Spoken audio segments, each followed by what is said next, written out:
Good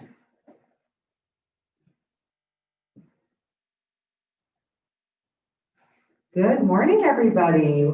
We're so excited to see you. Welcome to our first official programming event for Indigenous Peoples Day. Yay! So my name is Dr. Betty Sacco. I am the chair of the Year Transformation. And so we are very excited to have our Indigenous Peoples Day subcommittee be doing this event for us.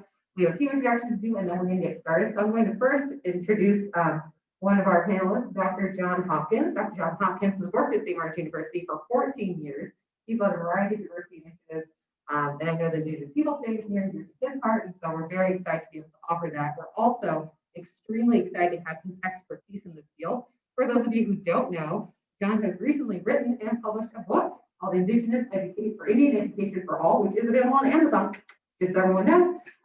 But he's very passionate about this area, so he's going to talk to us a bit about land development, the meaning behind that, as well as the importance of decolonization and what that looks like in an educational context. And then John is going to give an introduction to Kate Almonte. So I'm going to turn it over to John, if you can give him a round of applause, please.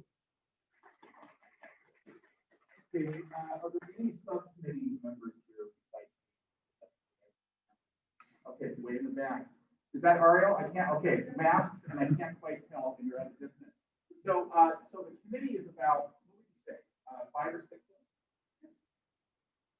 Is that 8? Okay, 8 of us. 8 of us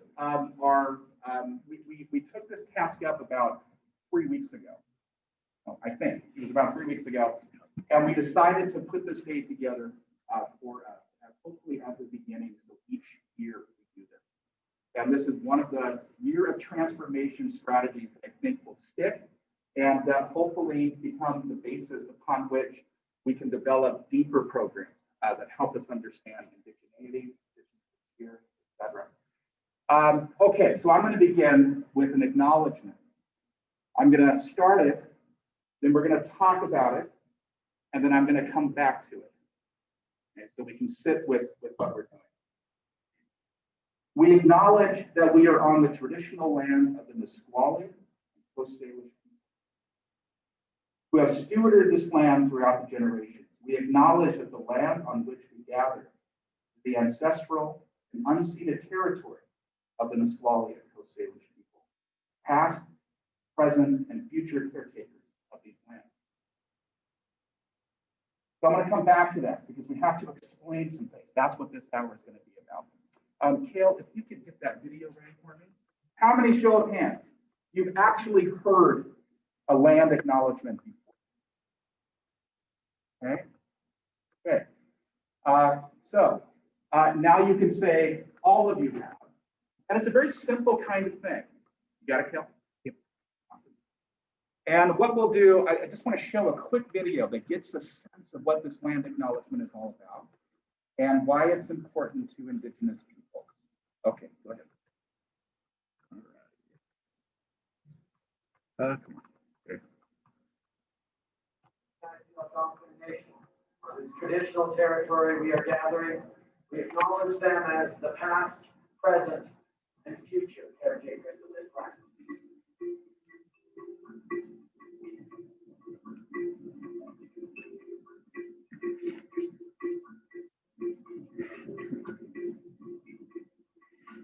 Whatever I do on that screen, I do it with technology, for direction, and people living there. And she as I call God of Earth and land, I view her as a sacred living entity. And that's where we acknowledge it.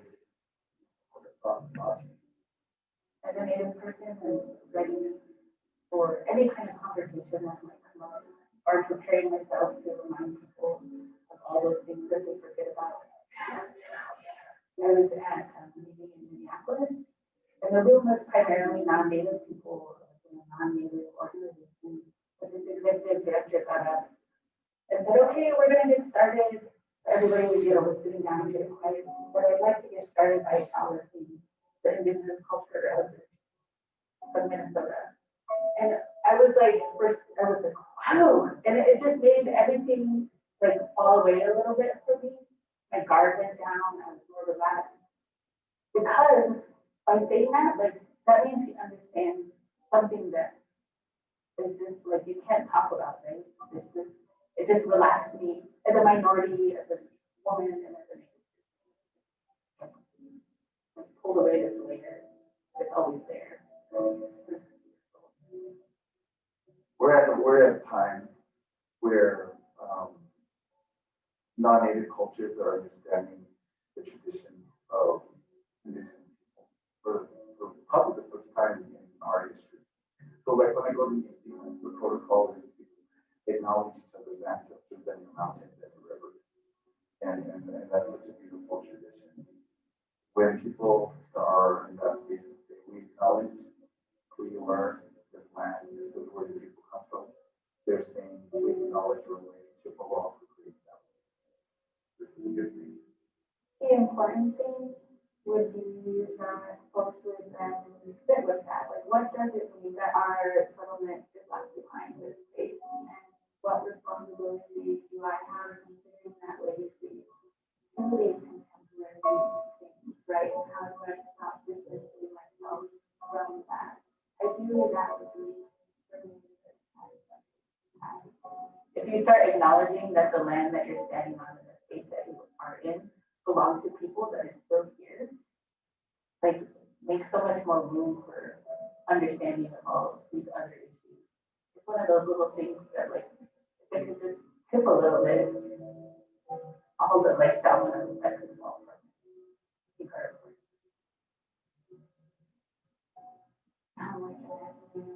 And like wanting to live in that way. The things that I'm imagining, like, wow, this is really beautiful. It's just being genuine, to acknowledge each other's history, the good and the bad.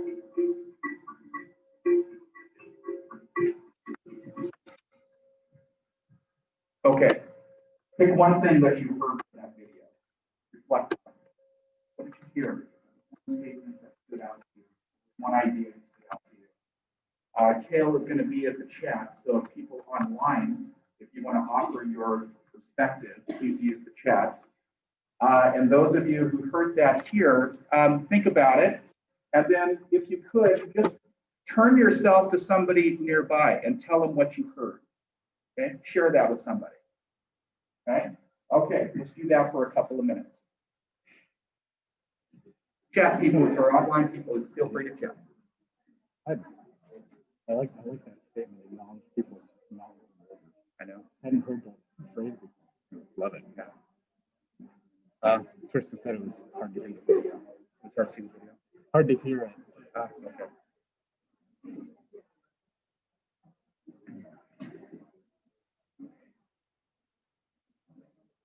Dang it. Do we have stuff to clean the mic? Not sure. Yeah. My voice is really hard to understand through it. Oh, you're telling me.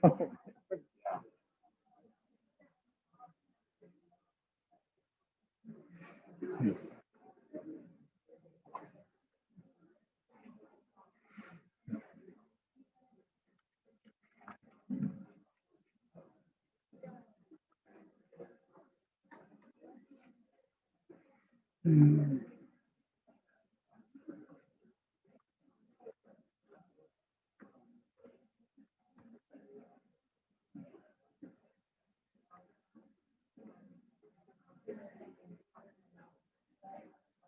So you heard that buzzing. Yeah. What is that? Electricity.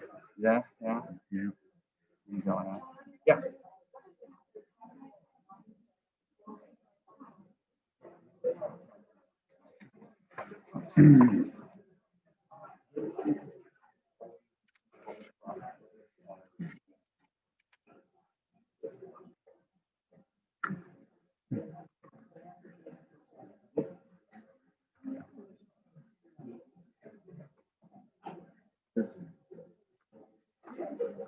Got it.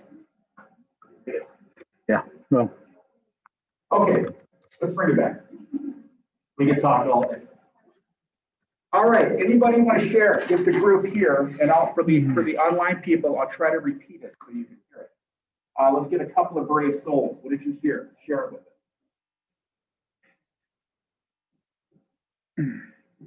Yeah, all right.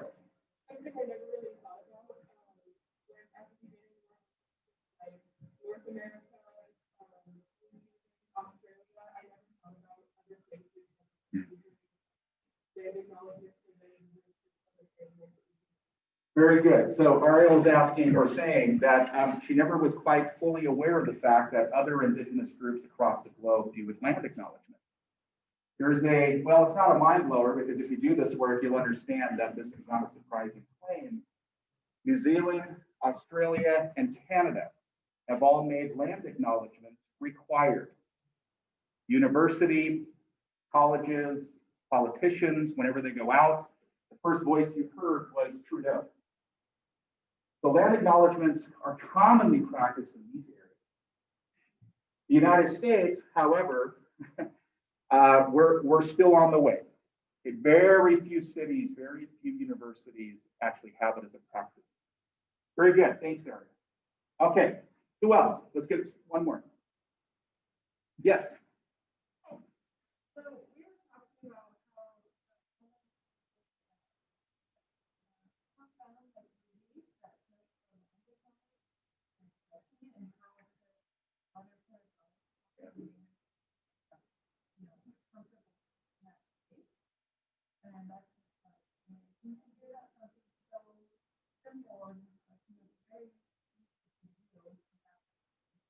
Very good. So there was a woman at the beginning who shared the story, and it surprised her. Remember what she said? She had no clue it was coming.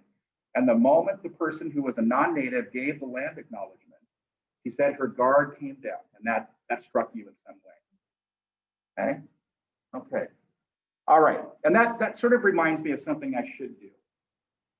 So I am a member of the Crow Creek Sioux tribe. We are Dakota and Lakota people in South Dakota. Our tribe is a little tiny area in the central part of the state.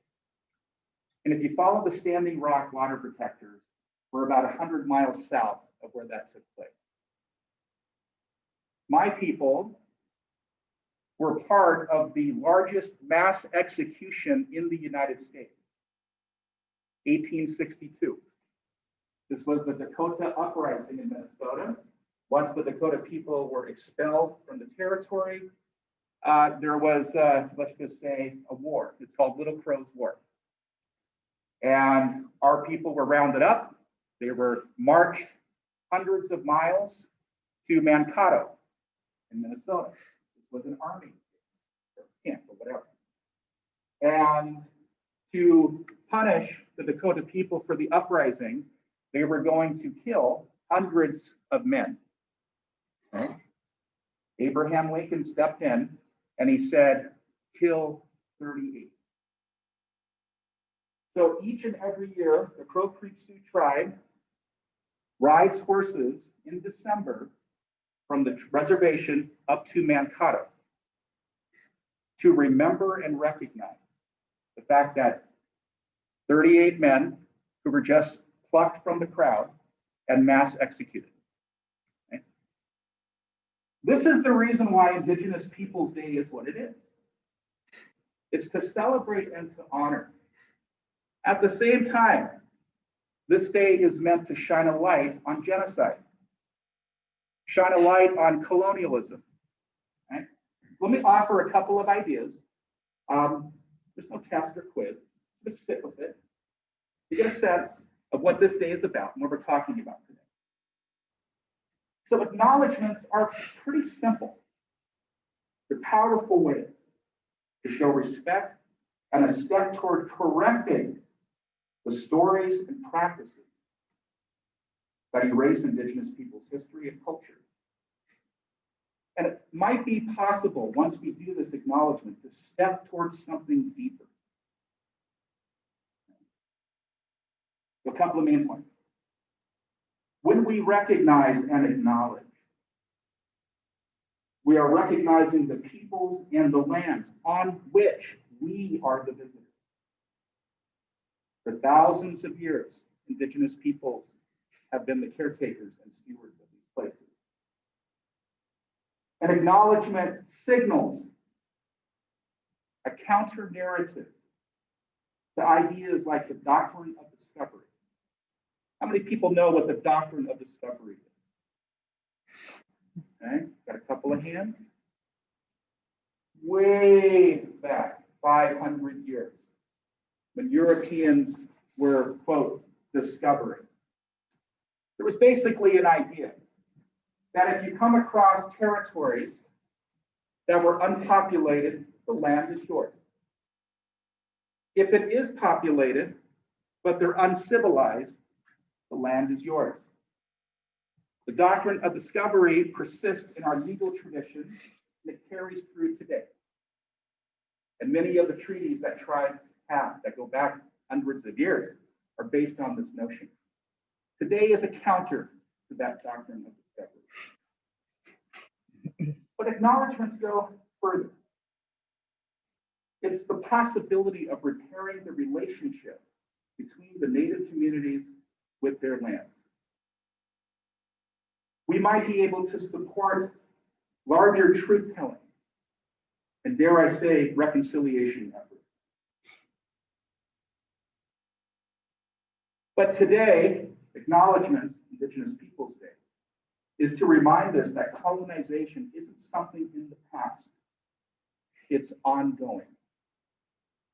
That native lands still are occupied due to deception, relocation, land loss, dispossession, etc. And hopefully, after today, we at St. Martin's, and I think you individually, can start thinking about your role, our role, and what it means to build those relationships that not just repair Native communities with the lands, but repair our relationships with them.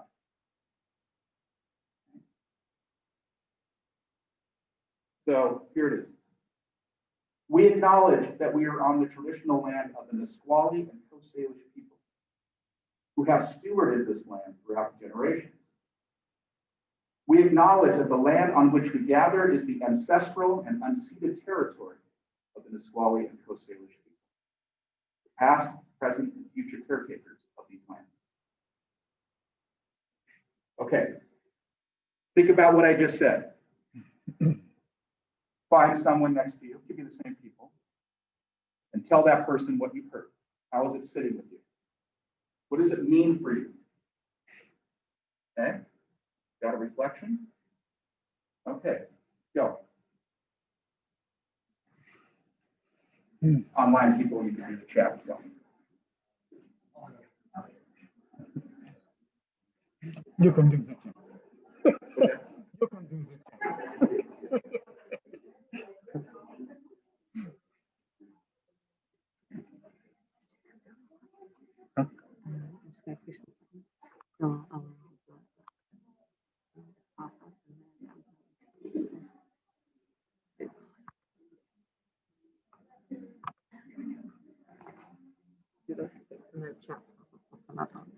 Okay.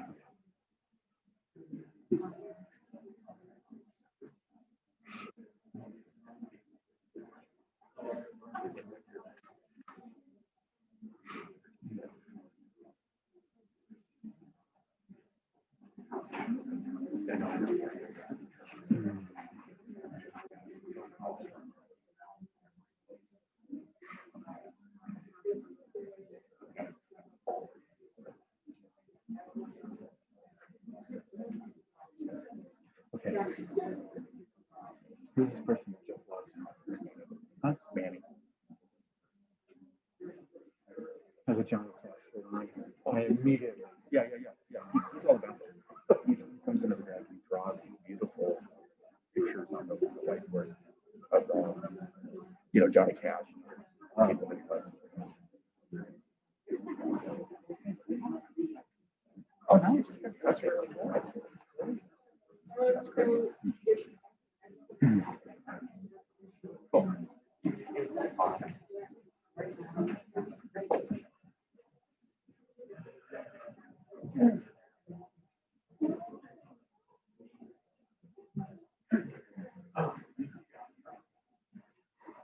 Oh.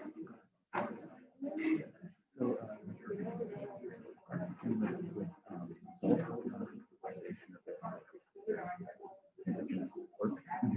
and I'll transition to you. Okay. Let's get out of here. Okay.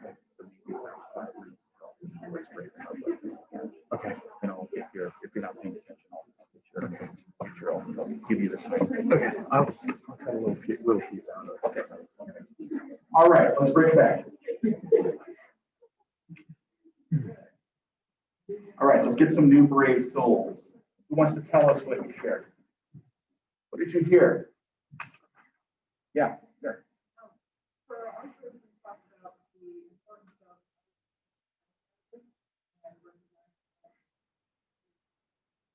what you may have been taught isn't necessarily what's true or what's the only thing that's true. I have never been to every high school in the United States or elementary school, but I almost guarantee that you've been told a lot. I'm not a gambling person, but I put money on it. How we come to the truth is going to be different for Indigenous peoples and non-Indigenous people. That's what we're going to talk about in a bit. Right? So the question you have to sit with is, what is that narrative that I've been taught and have believed unconsciously or consciously? And what are the implications from the counter narrative? Because the counter narrative could potentially destroy your world, your worldview. Okay, very good. Who else? Another brave soul. What did you hear? Yes, way in the back. Is that Bonnet? Okay.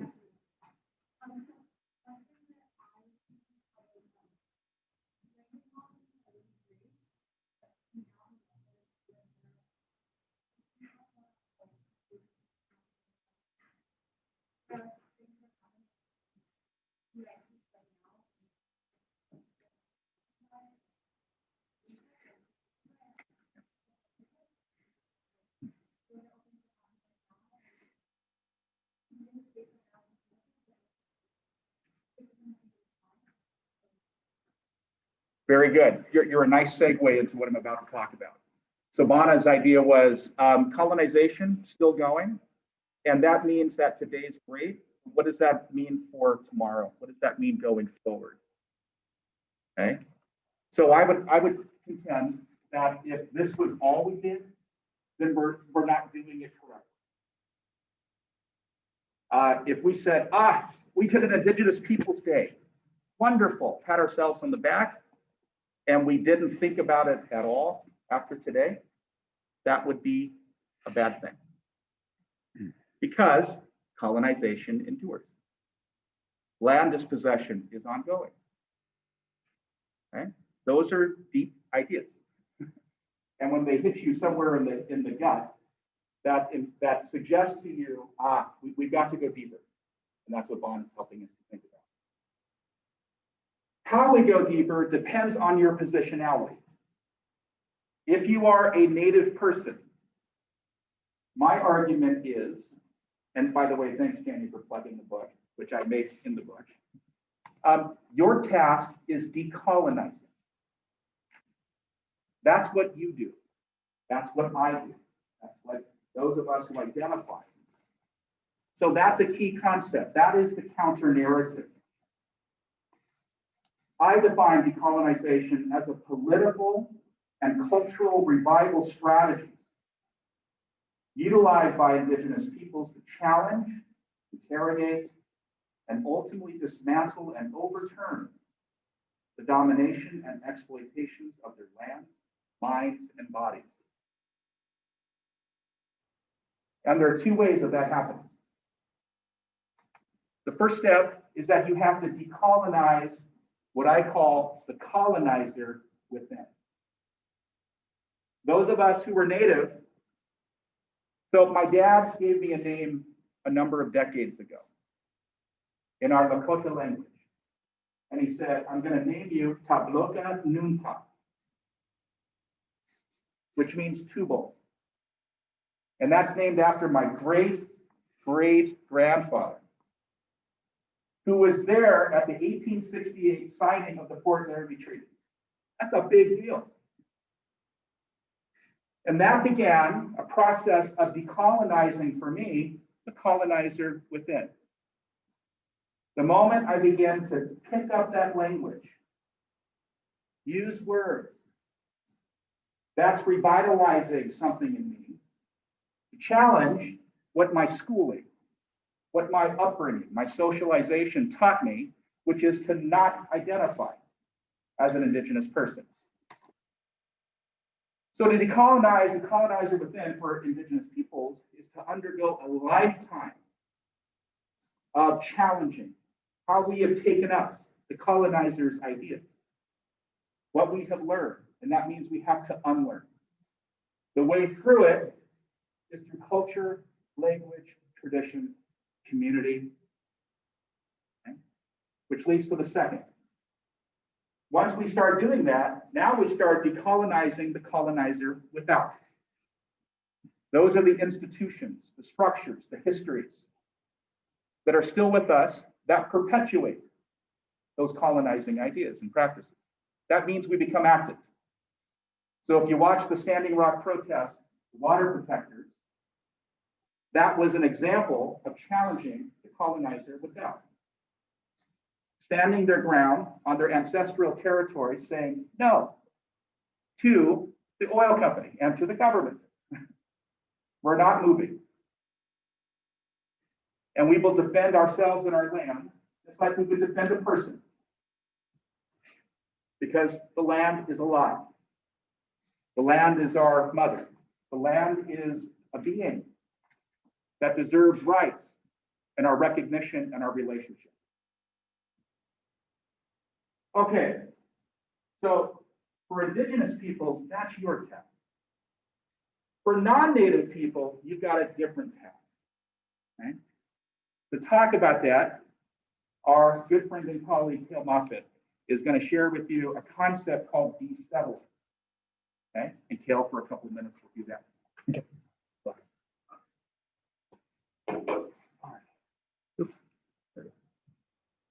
All right, thank you. I feel privileged by being able to speak today.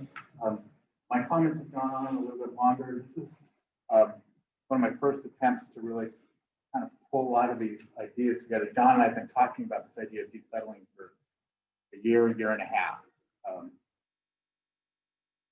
I'm going to start with a story. In elementary school, I had a couple of friends that I'll call Stevie and Thomas.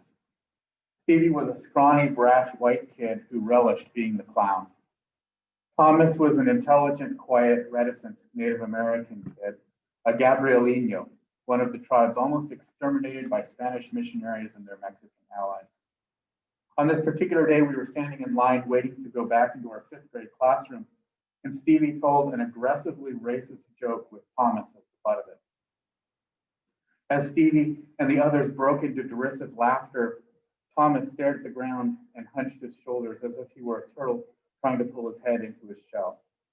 I could not laugh because Thomas was thoughtful and less caustic, and I simply liked him better. But I said nothing. I watched my friend being humiliated. That moment haunts me even 40 years later. I understand now that I was acting a script.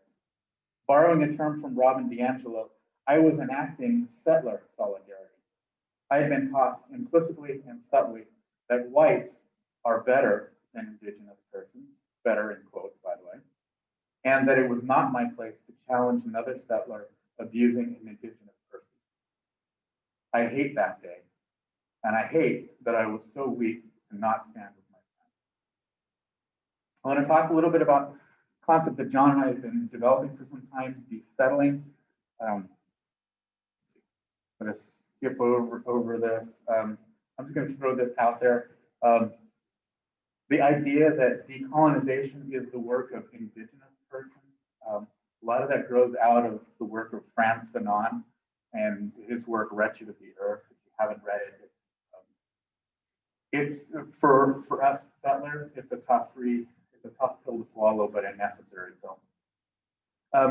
Settlers, mostly white settlers, have encountered the term decolonization and have adopted it for their own social justice efforts. However, this can function as yet another form of erasure of Indigenous persons and communities because it can overshadow their agency efforts.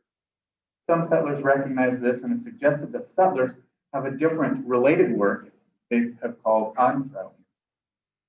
John and I are rather dissatisfied with that term, though, because unsettling is an adjective that Merriam-Webster defines as having the effect of upsetting, disturbing, or discomposing. We find that term too weak.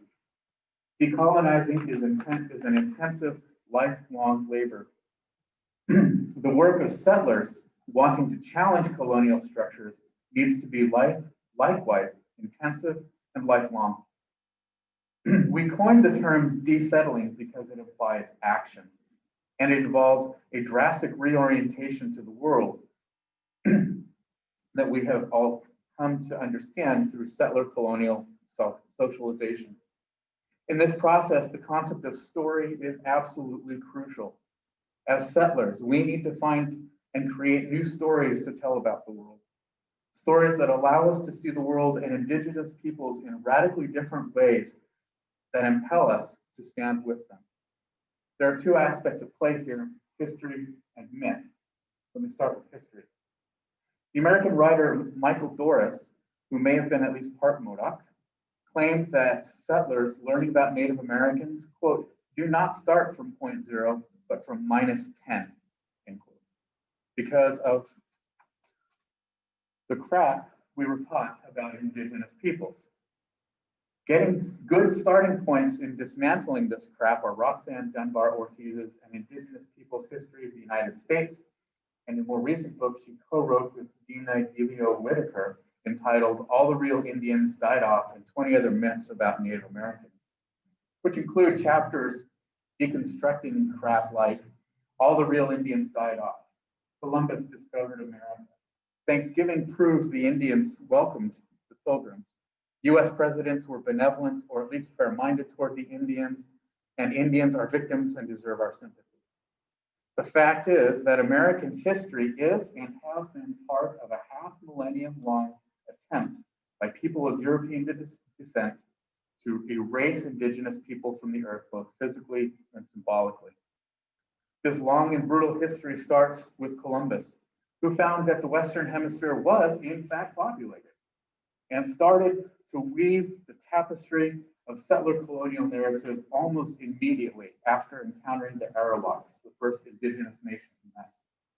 In his log, he wrote of that first meeting, "They brought us parrots and balls of cotton and spears and many other things, which they exchanged for glass beads and hawks' bells. They willingly traded everything they owned. They were well built, with good bodies and handsome features. They did not bear arms and do not know them, for I showed them a sword and they took it by the edge and cut themselves out of ignorance. They have no iron. Their spears are made of cane.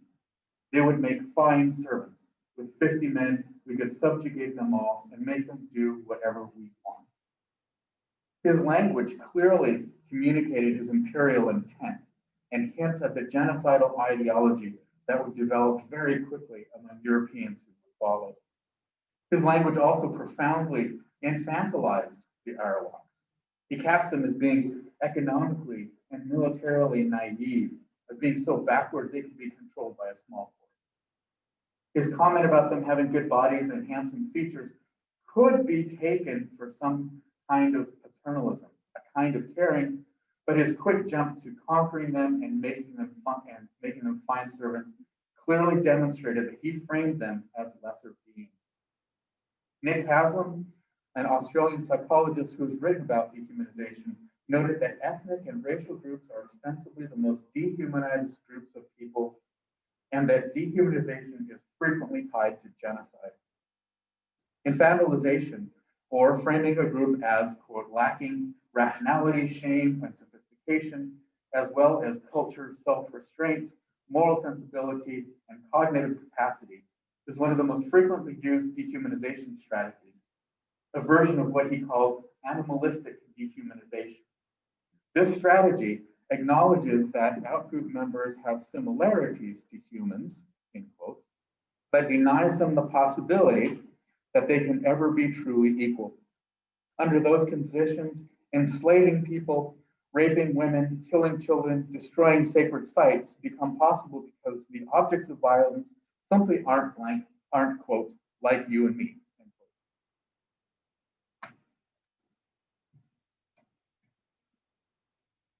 I'm not gonna, I have a section here where I kind of review the doctrine of discovery. John alluded to it.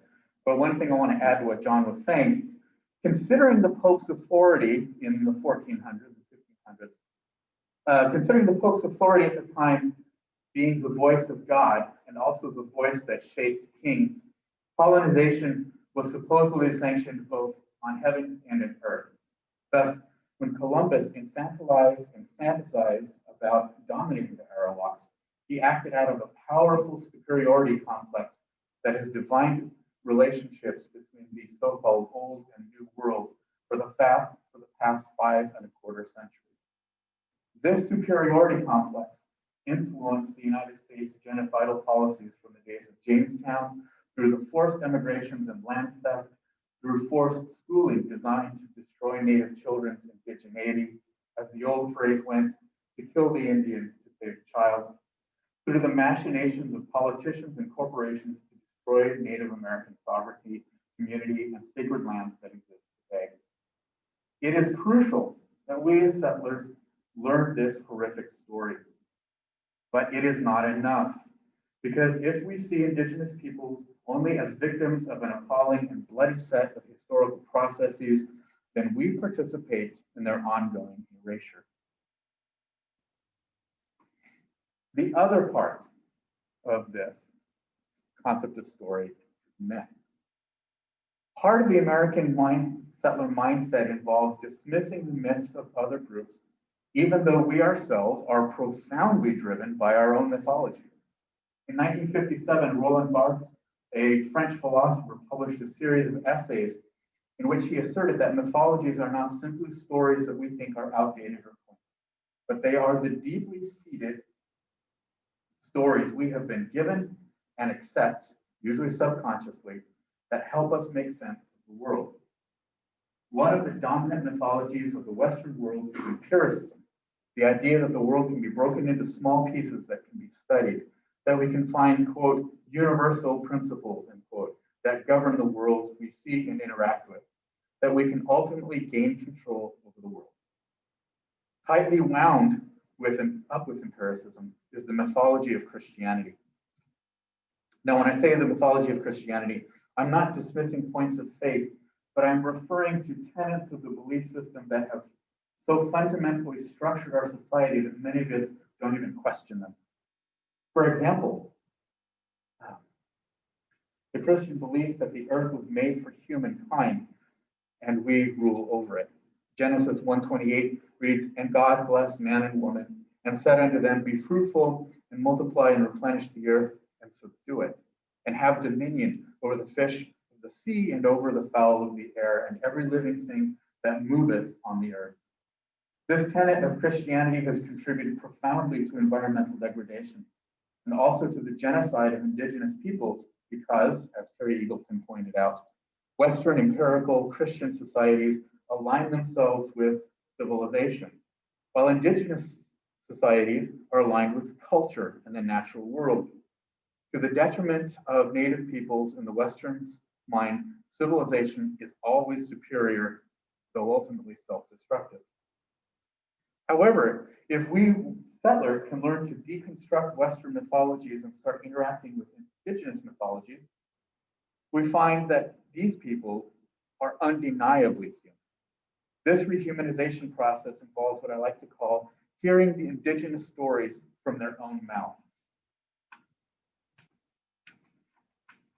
And it can be quite disconcerting at first because we have to work with a whole new epistemology or way of knowing about the earth and our place in it. Lee Hester and Jim Chaney pointed out that Native American ways of knowing in the world are far different than Euro-American empiricism. They refer to it as an ethical orientation of attentiveness to the world rather than an epistemology of control. Knowing from Indigenous perspective involves understanding one's responsibility in the world. They quote Vine Deloria Jr., a Lakota scholar and philosopher, who asserted that the Indigenous way of knowing is not, quote, about finding the abstract structure of physical reality, but rather about finding the proper road along which, for the duration of a person's life, they should walk, Dina Millian claims that indigenous epistemologies are practices and disciplines of place, the protocol for relations between people, all life forms, spirit, and the entity that, that are the places we inhabit. The role of place cannot be overemphasized. Native epistemologies do not claim to have universal truths. They are always ways of knowing that apply to a particular people in a particular place that include not only people, but all entities in those places. Many indigenous languages, for example, apply the concept of mother to both the women who bring our bodies into the world and to the earth. Many indigenous languages do not distinguish between humans, plants, and animals. They are all, quote, people. A common phrase in many Native American language translates as all my relatives, but this encompasses more than just human beings. Knowing to many indigenous people is integrated with morality and ethics as opposed to Western epistemology with its uneven and often contradictory blending of empiricism and Christianity, which atomizes people and experience to try to explain the world in a piecemeal fashion, reducing ethics to an opt-in set of propositions.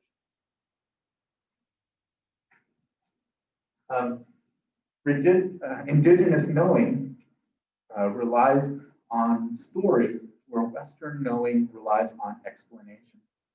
Joseph Bruchak, an Abenaki elder, musician, and writer, wrote that for Native Americans, quote, our stories open our eyes and hearts to the world of animals and plants and of earth and water and sky. They take us under the skin and into the heartbeat of creation.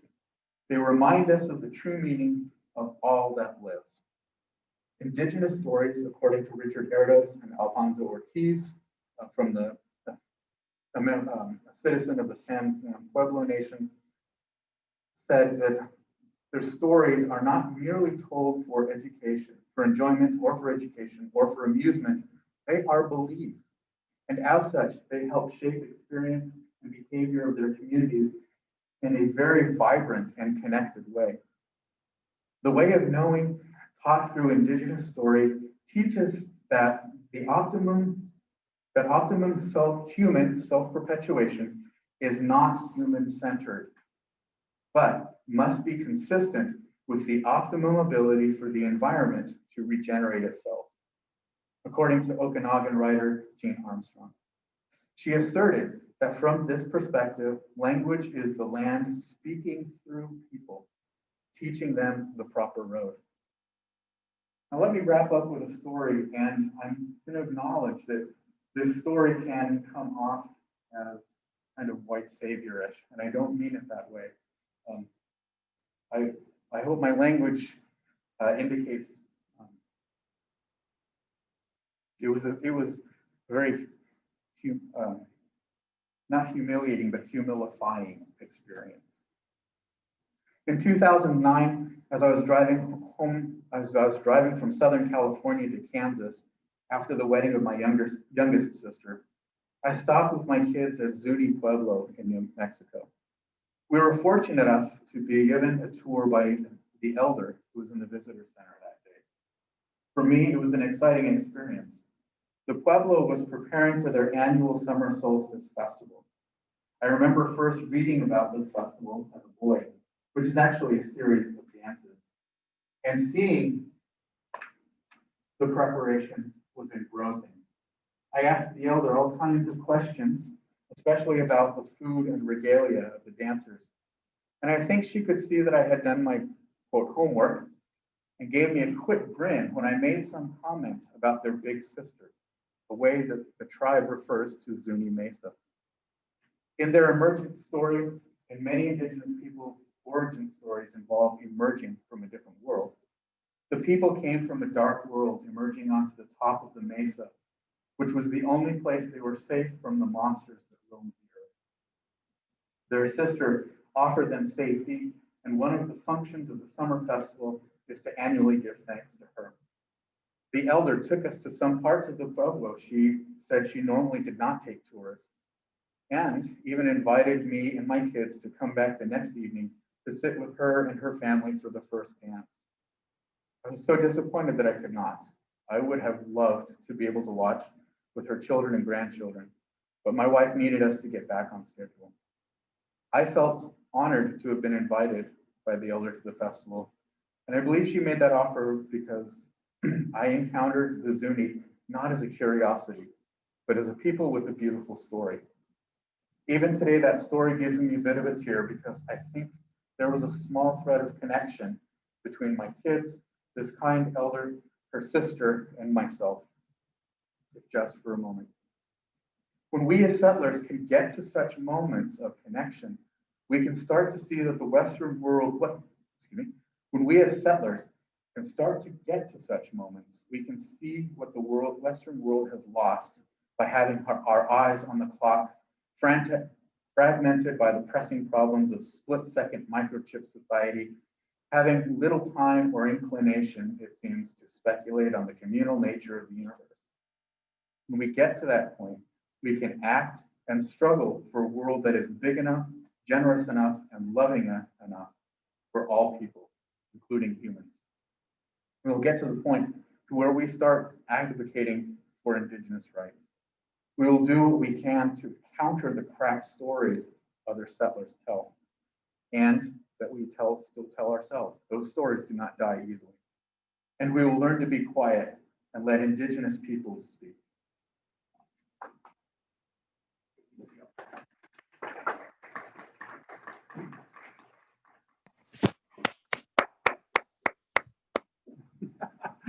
That's nice. Okay, you heard two concepts, decolonization and desettling. Okay, what did you hear? How was it landing with you? Okay, what ideas, what questions do you have? This is a chance to start thinking a little bit more deeply about these concepts. Okay, think about it.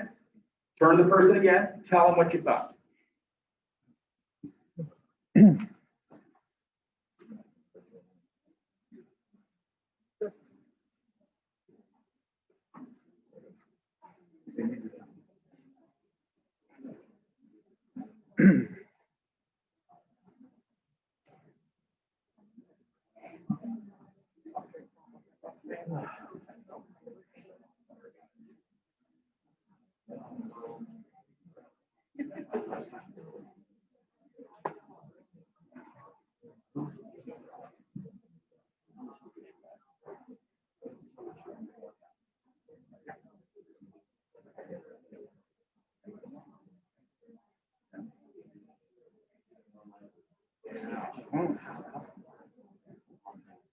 You know what I mean? Yeah. I know you don't, but it's just, Yeah. Well, it's not just that, right? So, great and great grand.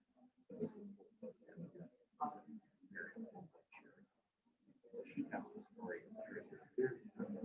So my dad grew up. Yeah, which way do you go? you say, fuck you, white people. Yeah. Well, that's the Mavericks. Yeah. I'm gonna go find her friggin' swan. And maybe you'll leave us. Yeah, I was kind of planning on going with that, but as I was working on this, No, I got it. Yeah. Maybe with later programs like Native History Month or something, we could show. I was talking with the club, we could show a series of films. But like one big talk would be about, some of those counter films, characters. Well, Friday. Yeah, right. Yeah, Friday. Yeah.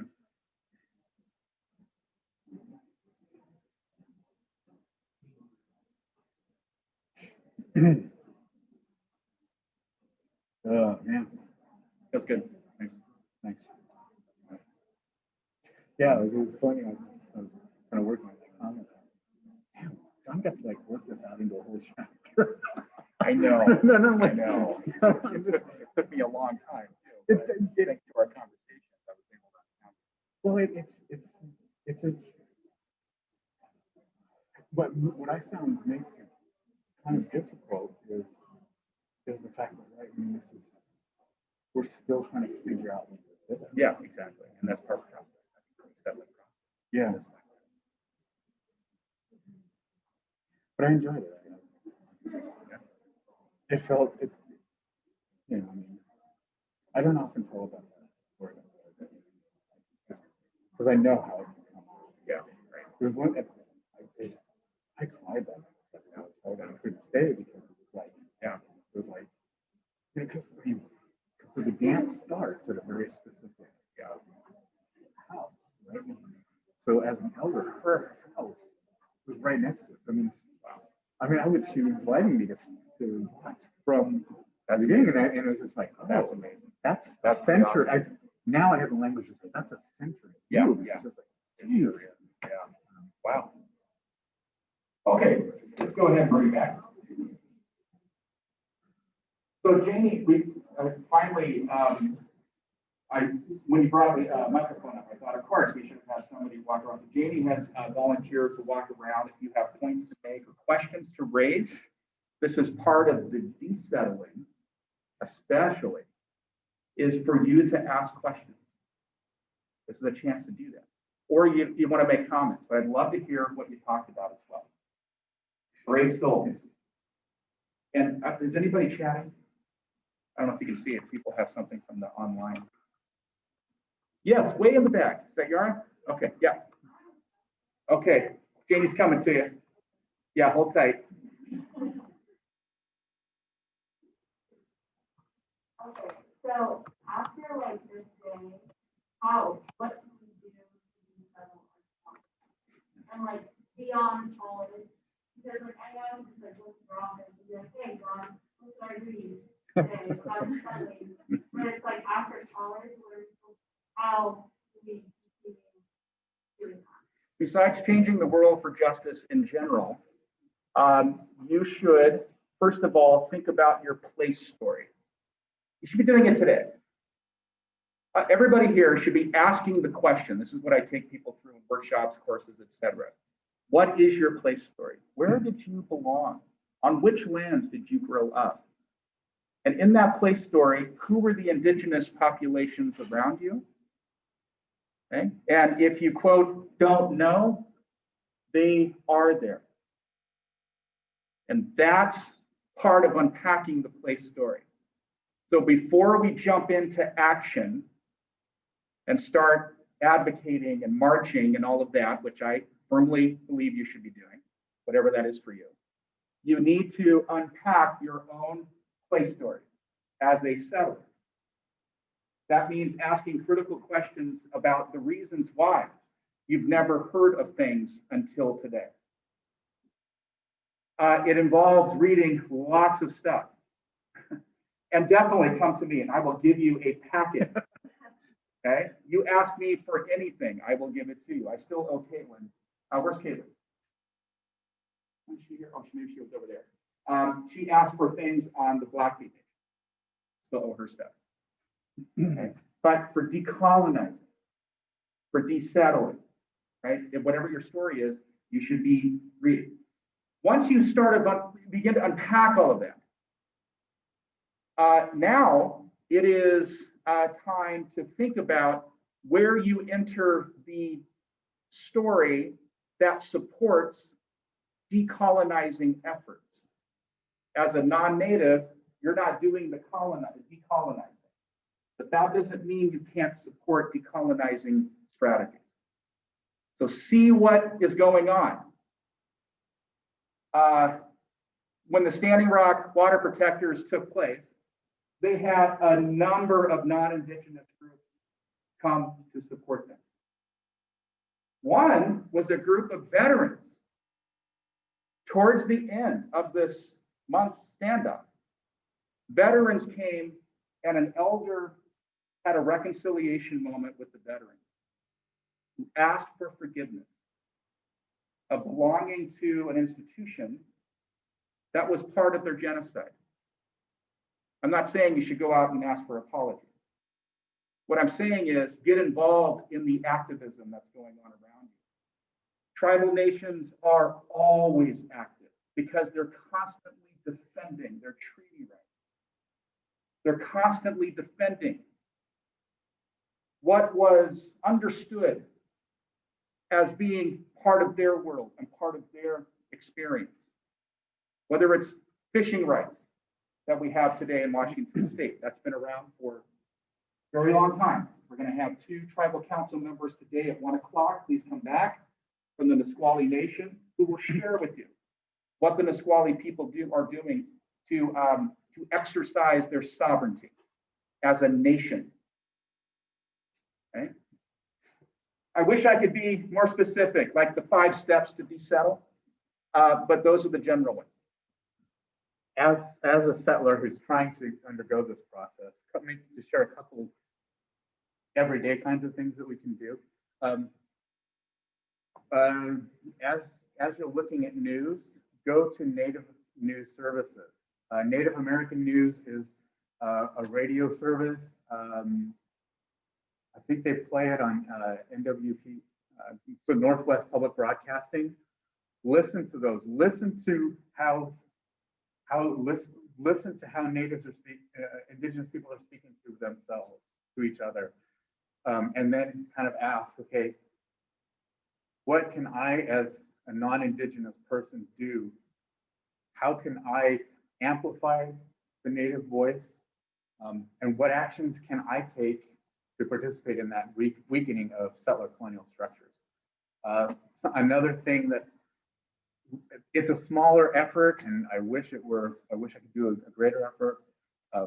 But small things like, for me, I'm profoundly moved by total crack show that has the way that we have, as a nation, have treated the Chinook people. And so I look for ways that I can amplify. So I'll share things from their website. I'll repost things on my birthday. You know how on Facebook you can do a fundraiser. Every year for the last several years, I've done fundraisers for the Chinook. People have raised very much money. I wish I could do more, but I think those little kinds of things are things that we can do every day, kinds of things, and they get us more invested in the anti-colonial narratives around us. And then educate others who are in your vicinity, workplace. You know, if you become whatever you become, an educator, social worker, business person, it doesn't matter. Every institution needs people who are waking up to this and helping others. And this is the desettling process now. This is not the work of Indigenous people.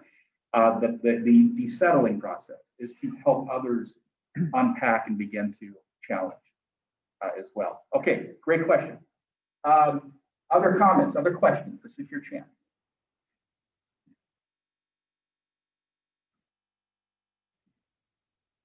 I have a question. Yeah. I have a microphone, so a little bit of that. So for folks of color, being a person of color, understanding that I also participate in settler structure and are also classified for the same structure in a different way. Do you feel like the role of folks of color is different? You don't identify as indigenous, or do you feel like it's the same?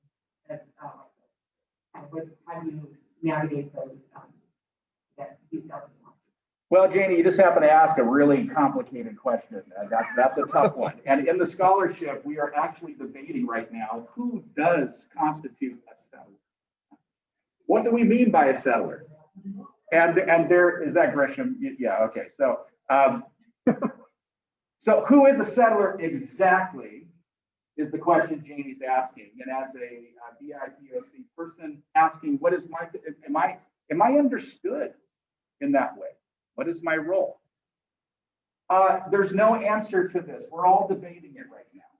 But we can say, I think you said it well. For POC folks who have had histories of oppression differently, though, right? From chattel slavery to segregation, mass incarceration, et cetera, for African Americans, right? We can talk about all that stuff. From the indigenous point of view, it is a very unique kind of oppression. And it begins with land dispossession. It begins with removal and what we call structural genocide. Structural genocide is a pervasive part of the system that affects indigenous peoples differently than it does other groups. question other groups have to ask, how am I complicit in this process of structural genocide? Even though my story is a story of oppression, but it's differently impacted. Native peoples have been writing on this for a very, very long time. Kale mentioned Vine Deloria. Back in 1969, Vine Deloria wrote, Custer died for your sins, an Indian manifesto, in which he juxtaposes the Black experience and the Native experience. And he says, what we both need to do, both groups, is challenge the political liberal tendency to lump us into one minority experience. The beginning of our process of liberation is going to be different, and the outcomes will be different. For Indigenous peoples, Deloria said, democracy, as defined by Western European societies, is a colonizing process of stripping us of our sovereignty. For other groups, democracy is the way in. Voting rights, getting greater access to resources, health, houses, those kinds of things, education. But when we think about the Indigenous experience, the struggle for liberation is framed very differently. So the question is, how are other groups supporting that struggle? That's the question other folks have to ask. But we haven't settled at all who a settler really is. We all have our arguments and we debate each other. Okay. Any other thing? I want to welcome, or thank you for coming here. And I just want to leave you with the idea that we're talking about structural violence and genocide and all that.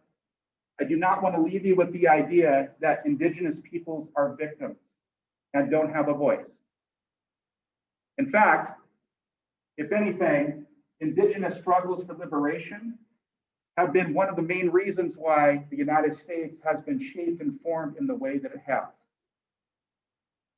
And what we're doing in this work is trying to get people to understand that we are still here. We never left. This idea of the vanishing native, it's a myth. Indigenous peoples have always been working, always struggling, always defending. And there's so much power in these struggles. When you see something out there of Indigenous communities trying to educate you on what does it mean to be at a powwow or come to this community event, go to them. And you'll see resilience and nation building in action, okay? Okay, everyone, let's end there. I want to thank you for coming. And hopefully we'll see you at 1 o'clock and 3 o'clock, Real Engine, our Indigenous Peoples Alliance will be showing that film. Let me just throw something on there that John was saying about the continued struggle, the continued fighting of Native groups. As a white settler, every time I do hear that voice, I feel like I'm a better person because of it. As we settlers try to get into this work, we start to see what we've lost. John, there's a book called Yakima Rising, which is about the decolonization on the Yakima Reservation. The first time I read it, I went to John and I said, damn, can I move there? Because it's such a beautiful concept of community and love. All right, thank you, everyone. Hopefully we'll see you later on today. Just a quick note for me, if you have not registered for the that's totally okay, but if you could register, that's super great, because it also makes sure we have. Thank you all for coming. We'll see you after 1 o'clock. I know. I want to see what my innards look like after all these fibers. What were the chat saying? I meant to ask if people were asking questions. Not much. Okay. Okay. That's. Oh man.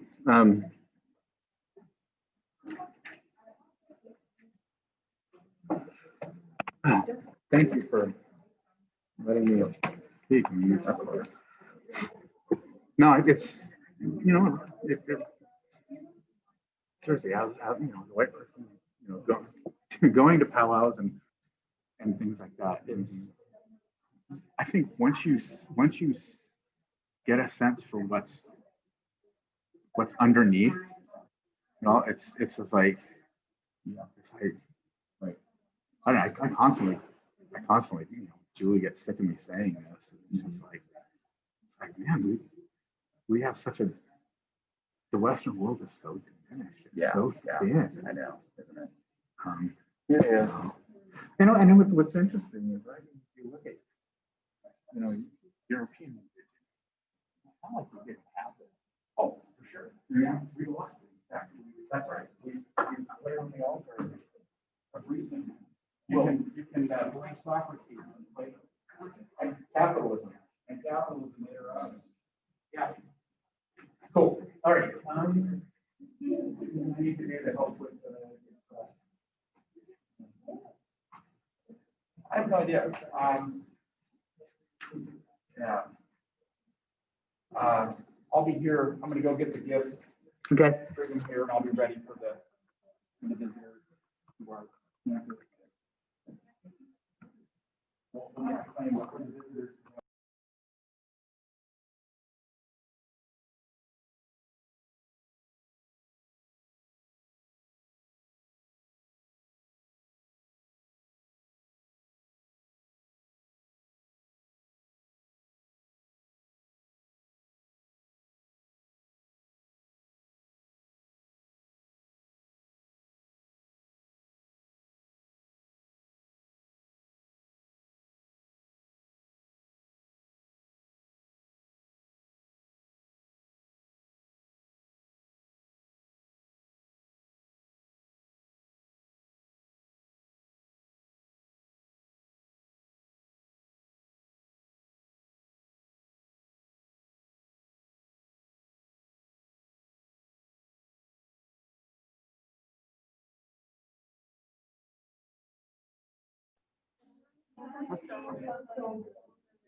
I literally was. I was.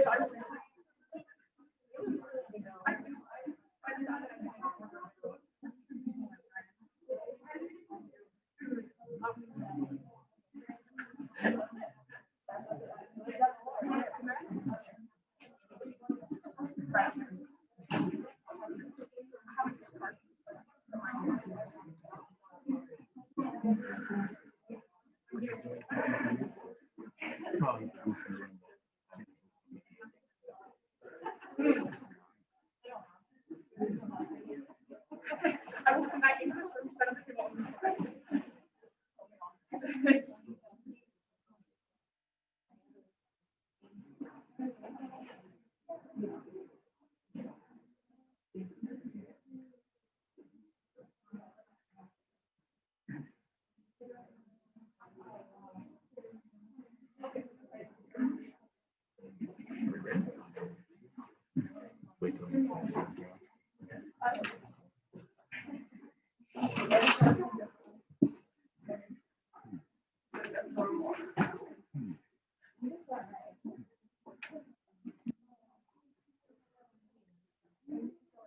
All right, I think we can go ahead and get started.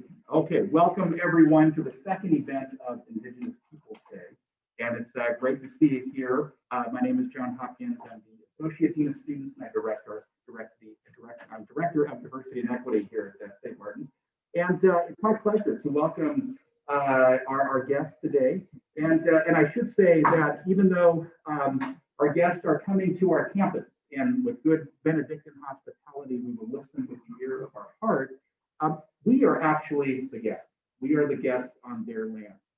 And so I just want to begin with that, that recognition of that acknowledgement. So I'm not going to spend too much time introducing our two speakers, but I can say that 2 years ago, we brought them to campus and part of 110 was packed, and our guest just gave this amazing talk. And afterwards, the students said, can we have more of that? These two really rock, and I think you're going to have a great time listening to their stories and their perspective. You are going to be challenged, but also to sort of lean in and hear what they say. Those of you who were in our session this morning, start listening to the things that we talked about. So first is Hanford McLeod. And so Hanford came to us a couple years ago, as I mentioned, and just gave this incredible story. He just gave this passionate story about what it means to be a Nisqually tribal member. And I'm reading his bio here. And if you ask Hanford to come out, he is one of those folks who commits himself to coming out and helping people understand the Nisqually Nation and what they're about. We also have Willie Frank. And Willie Frank is someone who's come out several times. Willie came out last year and gave us a great talk on how Nisqually has been a part of preservation of salmon in our area. And this is something that's near and dear to a lot of folks' hearts here on campus, and just sort of thinking about environmental concerns in general. So please join me in welcoming our two speakers, Willie and Hanford.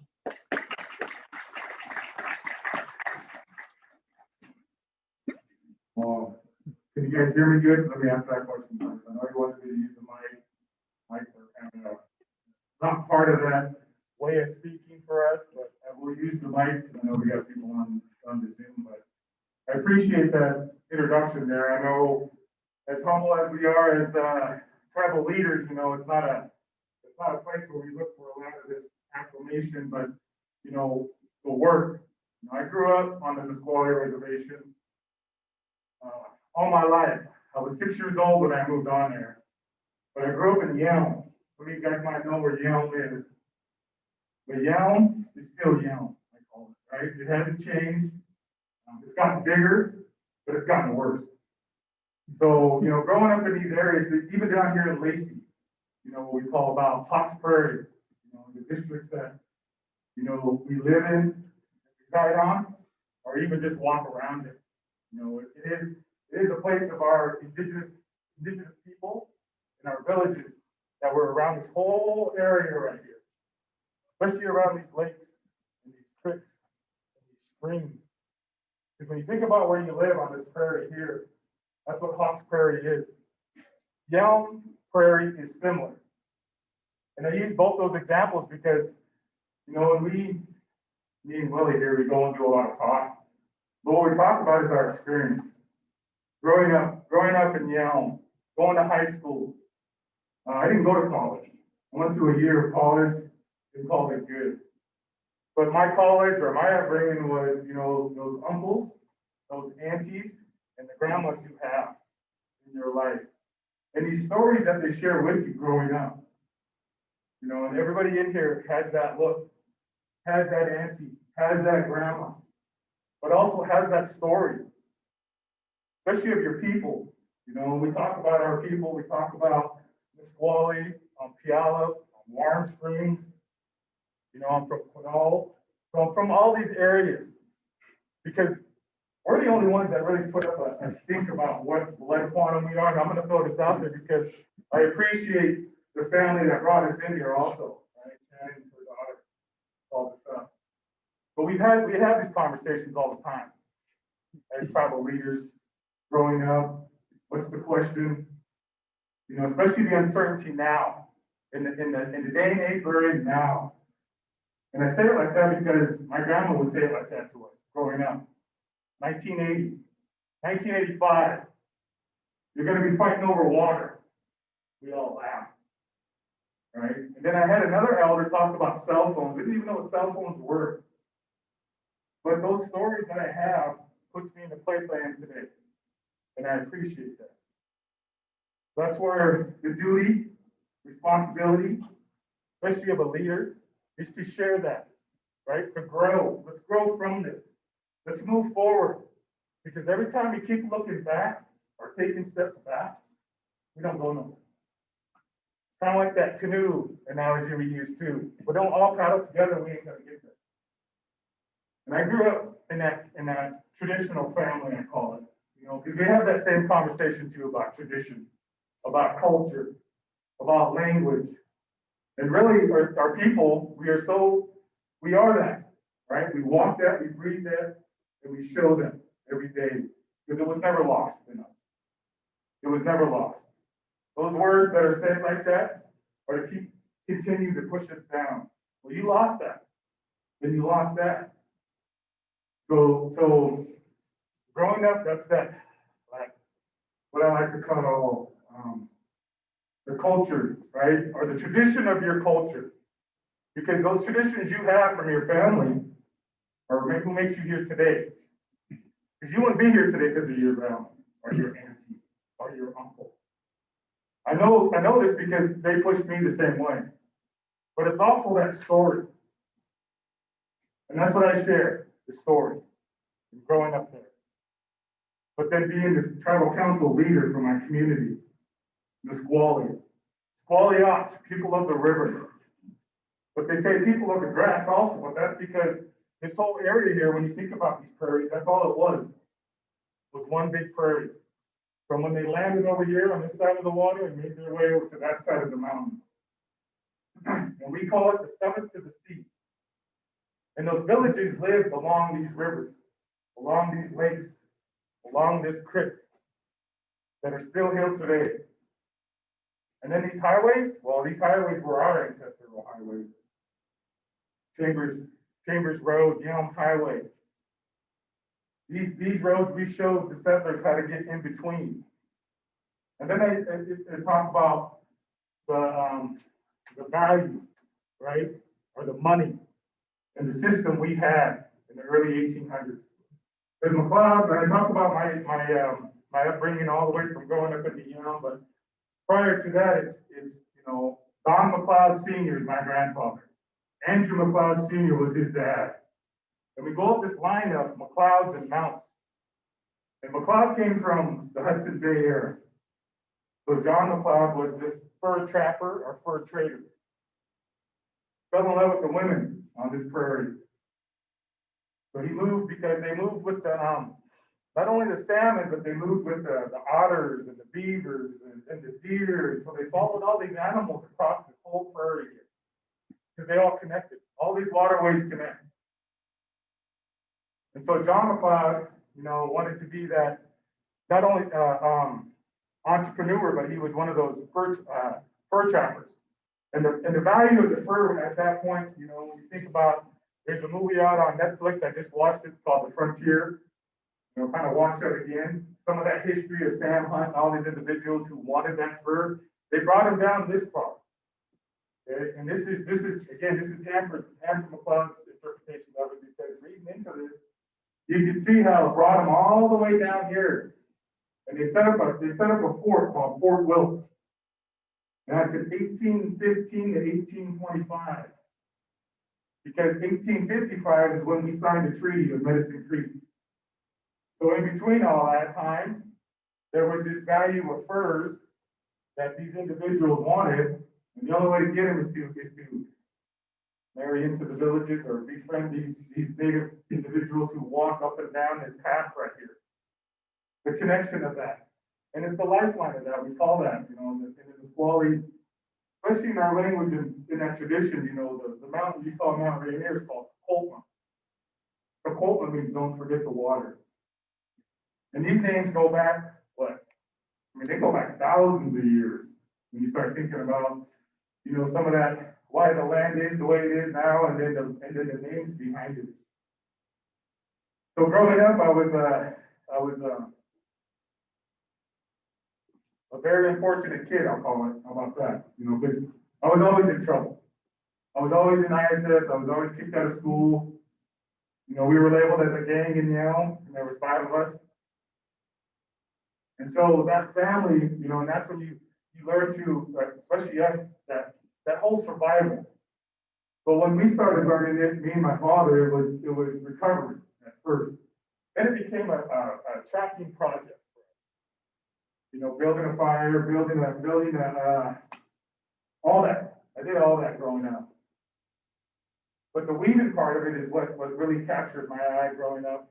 And it's a family tradition because Grandma, Angeline Tobin, was the weaver of the family who taught my grandfather. That's his mom.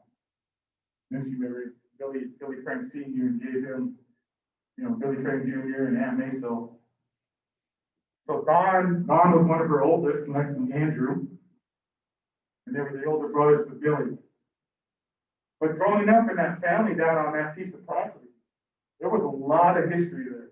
And Willie's gonna show some of that, but we talked, about two different topics. Because mine's about culture, and the upbringing of my culture and my art. So I've been weaving baskets. I've been weaving baskets since I was 13 years old.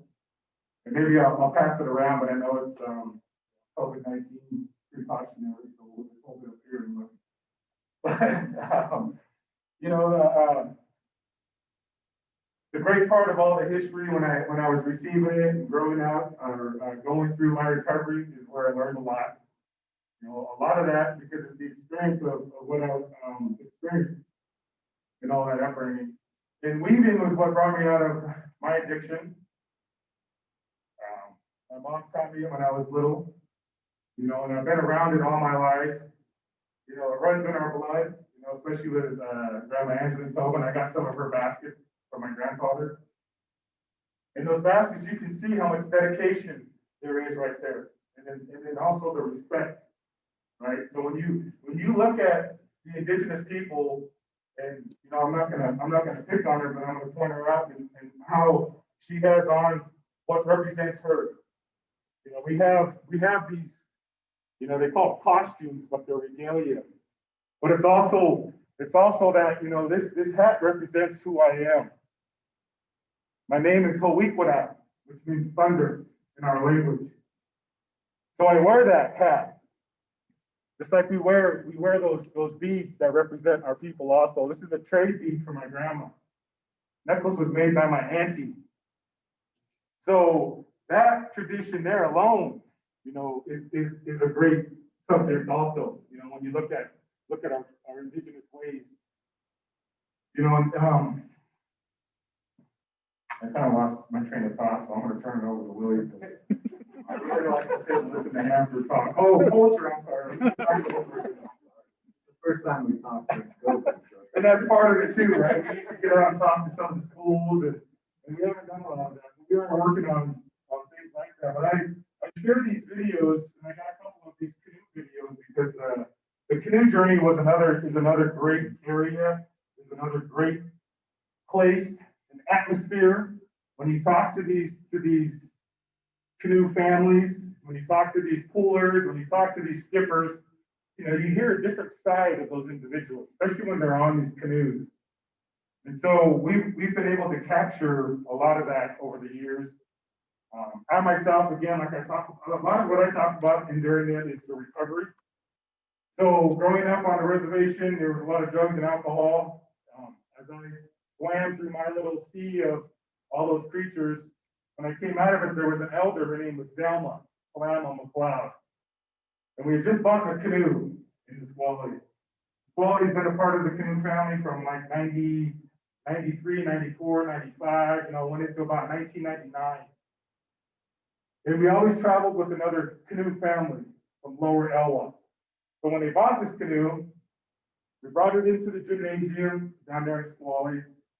We called it Squally Off, named it after the child. It was one of our first ones. And sitting there listening to the stories and, all our elders there at the time talk about what a canoe meant and what it's going to do for our people. And they had this skipper paddle. And they said, well, we want Handsome McLeod to be our skipper. And I'm literally, like I told you, I was sitting in the back seat in the back row hiding, just like this. I can't even call my name. My mom's sitting right here. She goes, no, they're not calling. Did they call my name? Then I wanted to walk out the back door. Because that's that, that scared or frightened, that fight or flight, right? So I got up and I accepted the paddle. And then from there on forth, it put me in these positions that I like, that I enjoy. You know, I don't shy away from the conflict or the conversation. And I think that's what my grandma taught me. I got one of her pins on there. They talk about, you know, they honored her as the women of the Northwest, Washington here, there in the Capitol. And so her conversation would always be that with us as kids, you know, and then growing up listening to them, listening to her talk, it was that, you know, you have a voice, use it. If you don't say nothing, then don't get up and don't bitch about it later, right? So those are some of the one-liners we used to hear in these conversations, especially around a table full of women, right? Some of the men, they would always be outside. They wouldn't sit in there with my grandma, you know, the way she taught, how blatant she was sometimes in these conversations. But I could see that now today, you know, that teaching there, because that's what they called her. Her name was Getsy Blue, he who speaks her mind. She was from the Tulalip tribe, the Roll Tulalip. That's where the name came from. You know, that's kind of where Hawikwa came from, was grandma and the aunties. And so the canoe journey, this video here, we documented it, and we documented it over the years, because I knew it was a great thing, and I always take pictures, or I always had a GoPro camera on. These ones here we have, if we can run a couple of them, are from a canoe journey a couple of years ago on the file. I think it says Campbell River.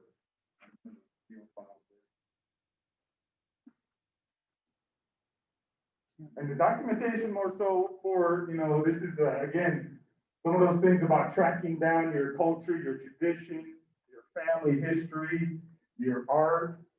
You know, when we were doing hats, when I was growing up doing hats, just weaving in general, I had one male role model I looked up to a lot. And this is in my younger years. Yeah, let me finish this part real quick. And his name was Bruce Miller from Skokomish. WA, they call him. And that's what he would say about this weaving, this intertwined weaving that we are doing, and that we have done for thousands and thousands and thousands and thousands of years. And this is that intertwining of our ancestors right here, I call it, in this basket, this hat. And I think that's one of the reasons why I like wearing it so much and talking about it, because it does have that history behind it. So you can look back, I can look back generation upon generation and see these baskets on file or on a picture. And like I said, the one I got from Grandma Angeline is probably pretty close to almost 200 years old when she made it. She's been passed on, correct? And so it still looks brand new today. But those are some of the inspirations I use, right? Looking at my basket. So this is not a traditional hat. But I would say it's traditional when the settlers came over, our people had all these top hats and fedoras that were made out of fur, right? So again, it was one of the big things down here along the coast was those beaver pelts and the furs that we have. And then one last thing to that is the fact that my dad, which got from his dad, my grandpa, was one of those otter hats. That is a top hat from San Francisco that was made in 1919 instead. So it's kind of falling apart on a braid, but it was kind of interesting to see the fact that I made a top hat out of cedar, and then there's a top hat out of the beaver fur from the area right here in the Northwest. You know, that you could see the usage for it. This video here was shot and recorded at Canada, Campbell River.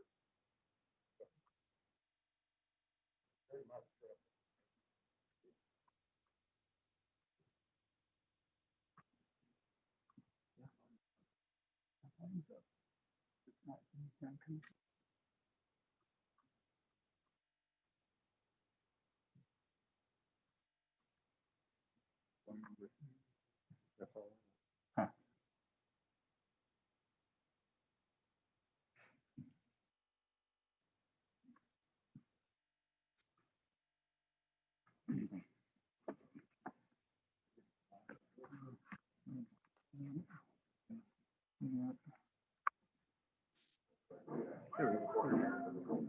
Rewind it. Start over? Yeah, start over. Yep.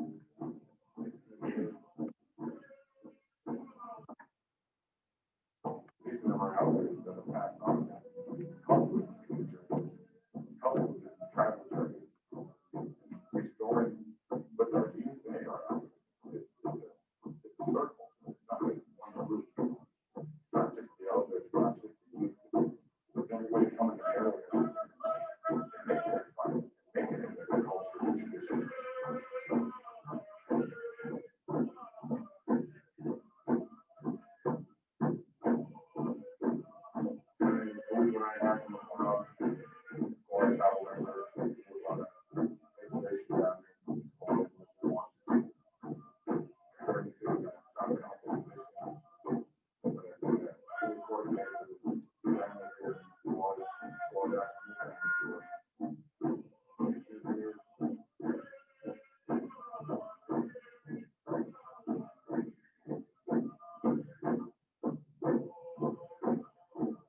journey this year out of the Campbell River. We started with Swanson Island, in East Town, the state of sea, out of all the things the state of sea. And I don't think these waterways are traditional territories of nations.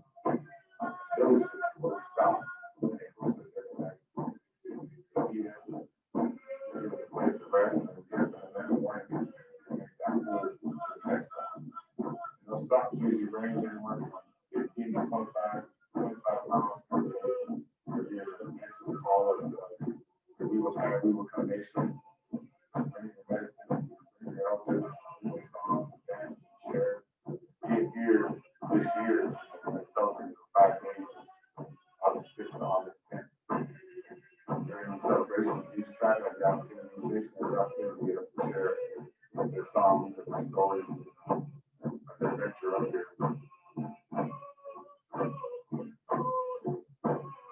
Communities can feel the spirit helps you allowing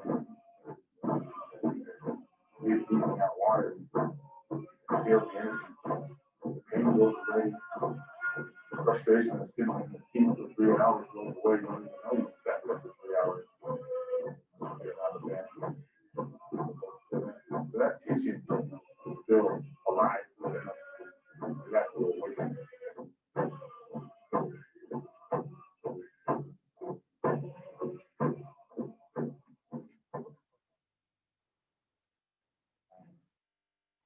So those videos, they're part of a documentation that we like to share with schools, with the young kids.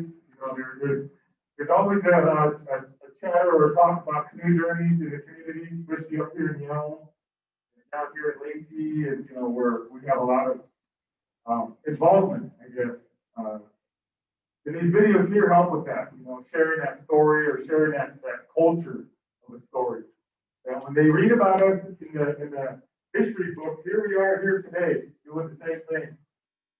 Those are some of the key points that me and Willie like to talk about. We've been going into classrooms and talking to the little kids, 4th graders, 5th graders, 6th graders. They're some of the best ones to talk to because they have questions.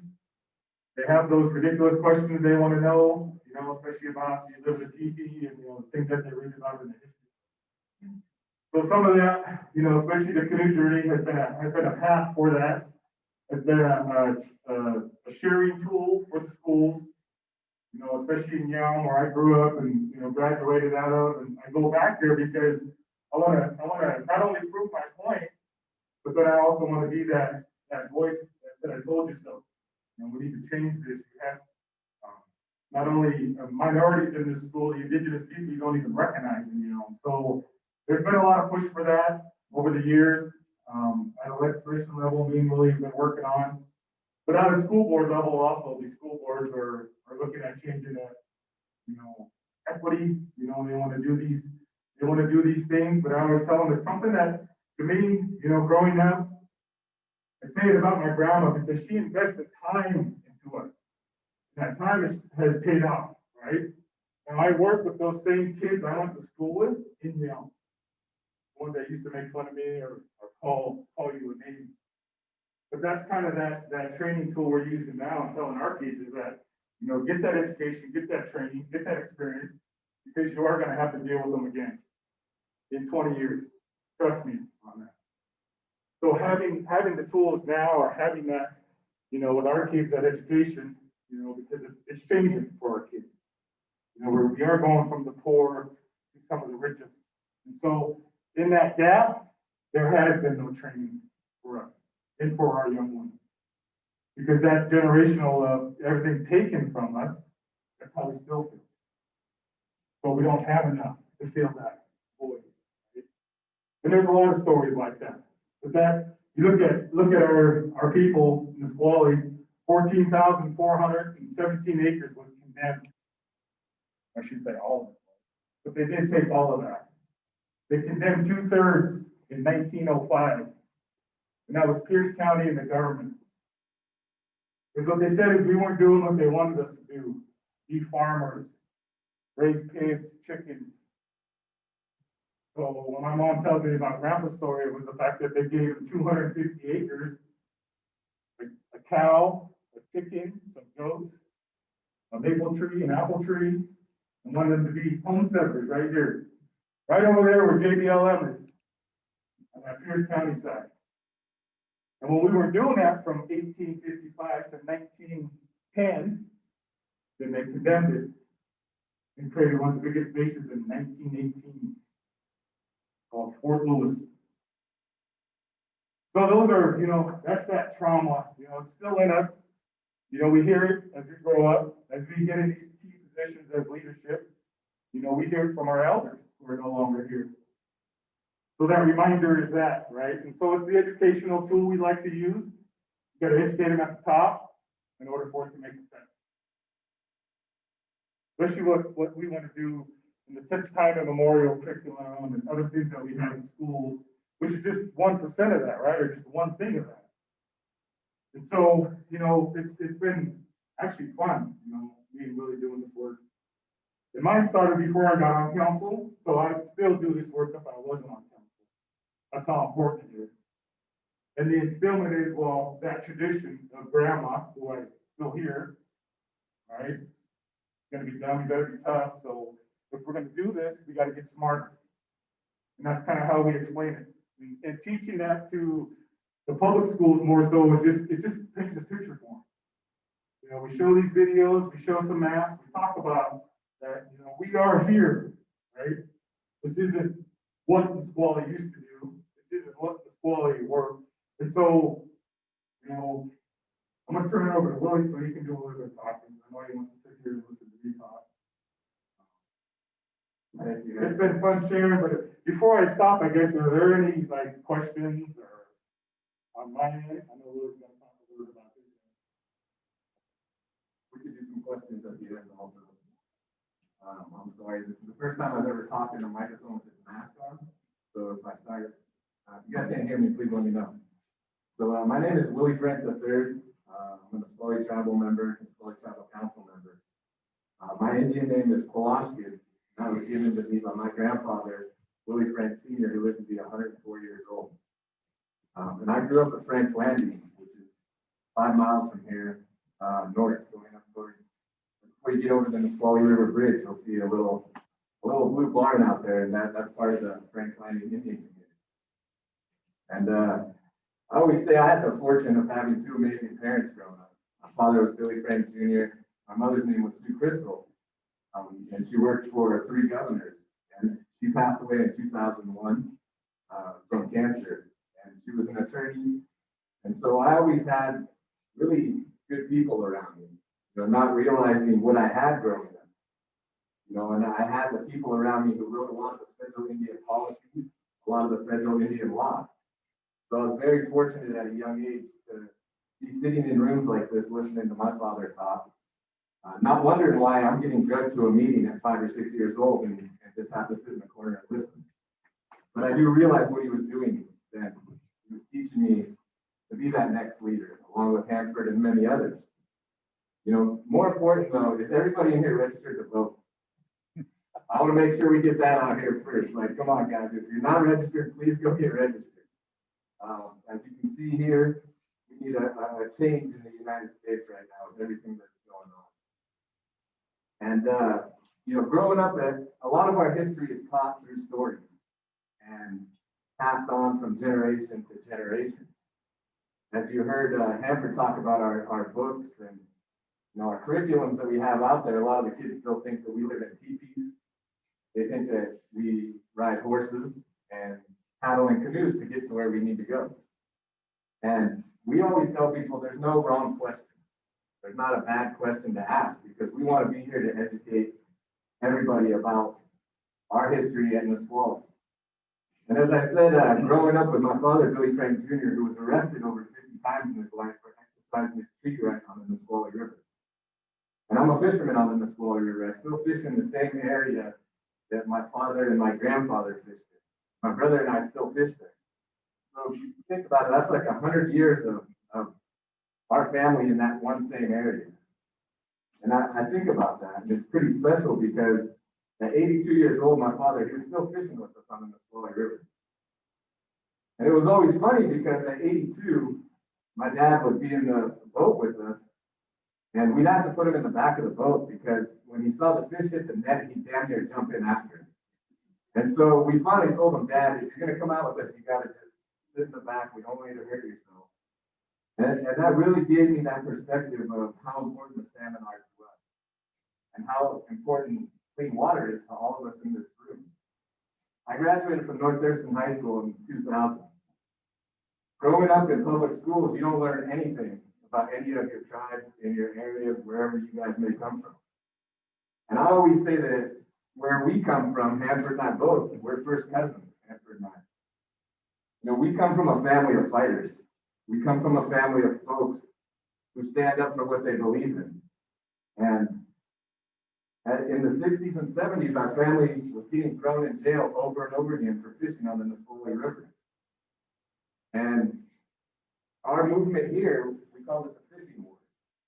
And a lot of the folks who came up here were coming from the Civil Rights Movement, and it was all races coming up here. And when our fishing wars in the 60s and 70s, it was compared to the Civil Rights Movement in the South at the same time. My father, he was able to march with Dr. Martin Luther King. We had folks from all over the world coming to Frank's Landing to support the tribes and their tribes for their fishing rights. And at that time, the state of Washington only believed that the tribes should have that right to fish on the reservation. Well, our people were saying that's BS because our usual and accustomed ground is all of the river. It's not a boundary that the United States or that the state of Washington drew, and they told us you can only fish right there on the reservation. And today being Indigenous Peoples Day, it's still tough to talk about, you know, because there's videos, and one of the videos I'll show you guys, you'll see our ants getting dragged up the side of the riverbank by the game wardens and the police here in the state of Washington. And that wasn't that long ago, if you really think about it. You know, I mean, that was 40 plus years ago. And everything going on right now, it's so tough to see what is going on here in the United States. And it's hard to believe that we have somebody in office right now who's supposed to be running our country, and he's condoning what's going on. During this time, I always think back to what my dad, a lot of the stuff my dad would be saying right now. And he passed away in 2014. He was 84 years old. And it was tough for me right after he passed away. I went through the same thing Hanford did with addiction. Almost lost my life, cost myself everything. But as I said, we're fighters, our family is. We're not going to quit. We're going to continue to fight and make sure that we're here for the next generation. And you see it right now with our next generation of Nisqually kids, youth, all over the United States. You look at our cell phones, our social media, everything that we got here right now. Our kids are forgetting who they are as Nisqually people. And as human beings, more important, we forgot how we treat each other. We forgot how to communicate with each other because it's so easy just to send a text message. You know, that's why it's been tough for us because we like getting out into the classrooms. We like getting out into the schools. We like being able to talk to people, to educate people, to tell stories, to get questions asked to us. And a lot of the work that we've been doing with the local schools has finally started to pay off. We're starting to see it. In all of the North Thurston schools throughout the district, there's 22 schools, and every school has a Nisqually flag hanging in their flag area. And that's never been done here in the state of Washington. You know, we have a long way to go, but it is progress. It takes time. Definitely, we always want to see things being done overnight, and that's tough. But we got to continue to work. We got to continue working together, more important. I don't know if any of you guys have been to the Billy Frank Jr. Nisqually Wildlife Refuge. It's down the hill. It used to be the Nisqually Wildlife Refuge. And in 2016, Congress passed renaming it after my father. And to me, growing up, my father, he was just dad. You know, so growing up with such an amazing role model, you know, I know he wouldn't want any of this right now. He wouldn't want himself being recognized, but what he would want is all of us coming together and working for the next generation.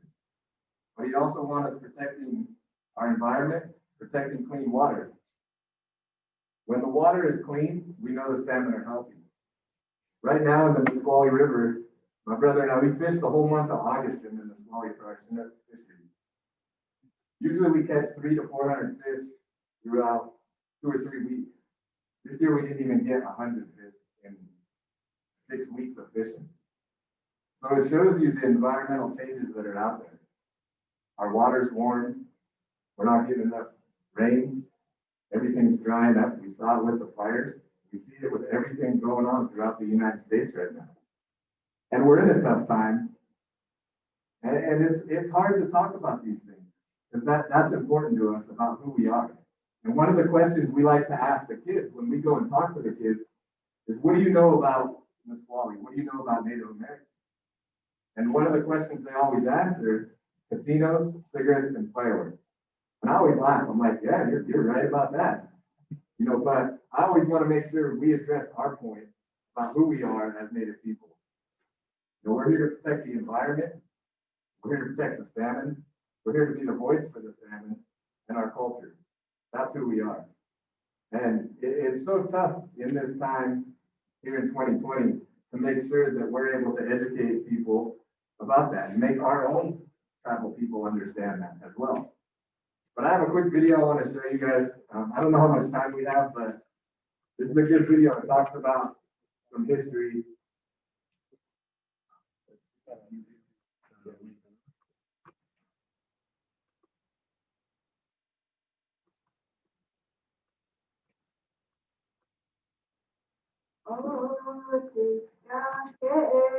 No. 150 years ago, my ancestors came down to Nisqually to sign the Treaty of Medicine Creek. This was Washington Territory then, and the whites convinced the Indians to trade their land in exchange for the right to fish in all the usual and accustomed places. This wasn't the way it worked out. Anytime the cottonwoods here will have cotton floating in the air. And that's when Dad always said, when the cotton is floating in the air, that's when the spring salmon are in the river. That was a calendar. You know, we didn't have calendars, we didn't have any time clocks or anything. When the tide went out, the table was set for all of us. Now today's changed, you know. But still the tide goes out and the tide comes in, you know, twice in 24 hours. And that's very important to the world as it moves and the world as it goes around, and the moon and the stars, everything that makes us whole.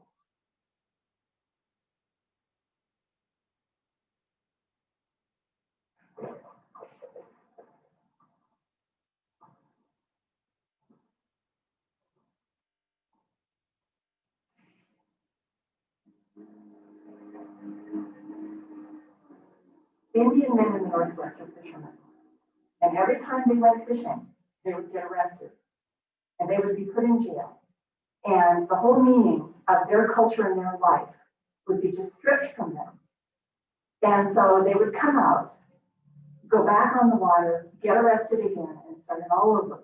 And they were told that their lives were meaningless, that they were doing something that was illegal and wrong, and that they were lazy. And Tacoma had open season on Indians, shooting Indians well into the 20th century, into the mid-20th century. So, you know, they grew up in a really difficult time. Well, I think it was racism. You know, it was truly racism when it comes to Indian people and their treaty rights and their way of life. They took our children away, that's sovereignty. They took our language away, that's sovereignty. They took our culture away, and they tried to make it all disappear. where they became brutal was in that first January 62 arrest action. And they had helicopters, they had police dogs. And that was the first time the state introduced dogs against the fishermen in making arrests.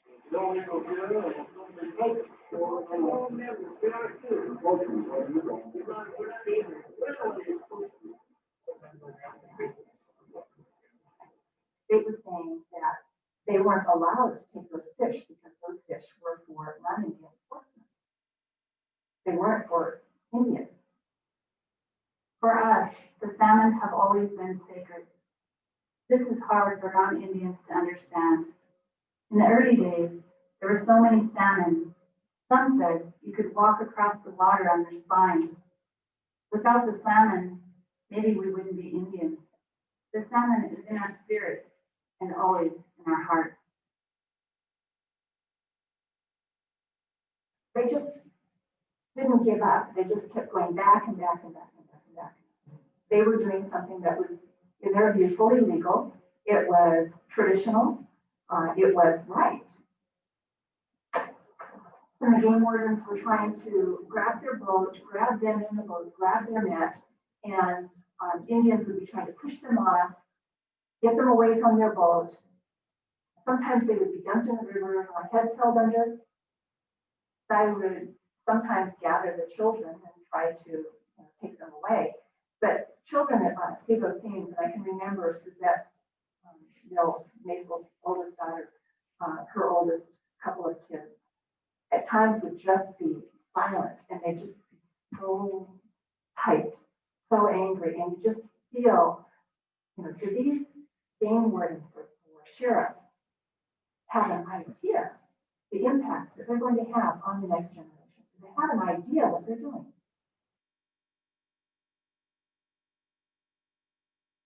Well, there was 6 of us all together at the beginning, and then there was more than that. We had the community had a lot of different tribes and different people came in and helped us now.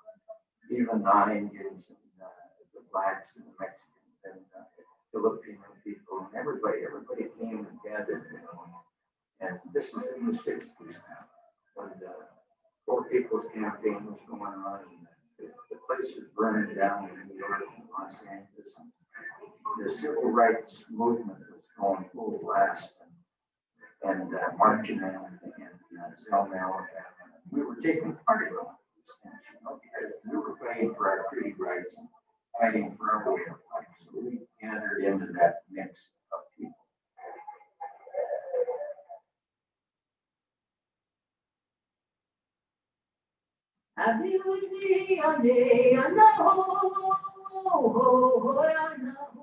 The city of Tacoma come down and the game department and Washington Department of Fish and gas us on the Gila River that day and busted and raided our camp over there, our fishing camp. And that's when the United States decided to take the case. And that became the U.S. versus Washington. Good folk listened to all of our people. He listened to all of our older people talking, and he understood them. He knew that we had our language, we knew that we had our culture and our way of life and what we thought of everything here. That we lived here for these thousands of years. And he interpreted treaty. And that was the best thing that ever could have happened to us, that interpretation. And in 1974, that ruling came down. And in 1979, the United States Supreme Court upheld it. And it's been sitting there ever since. And we're still implementing that decision.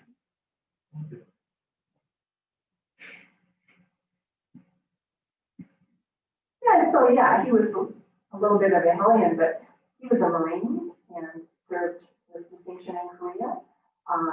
He was a fisherman before, and he was a fisherman after, and he came back to fight the fishing rights struggle and to bear the beatings and the arrests and the incarcerations, the disparagement of outside society and the efforts to wipe Frank's learning off the map. The heartbreak of not being able to make an honest living in the eyes of Washington citizens was something hard for Billy and for his brother-in-law Bridges.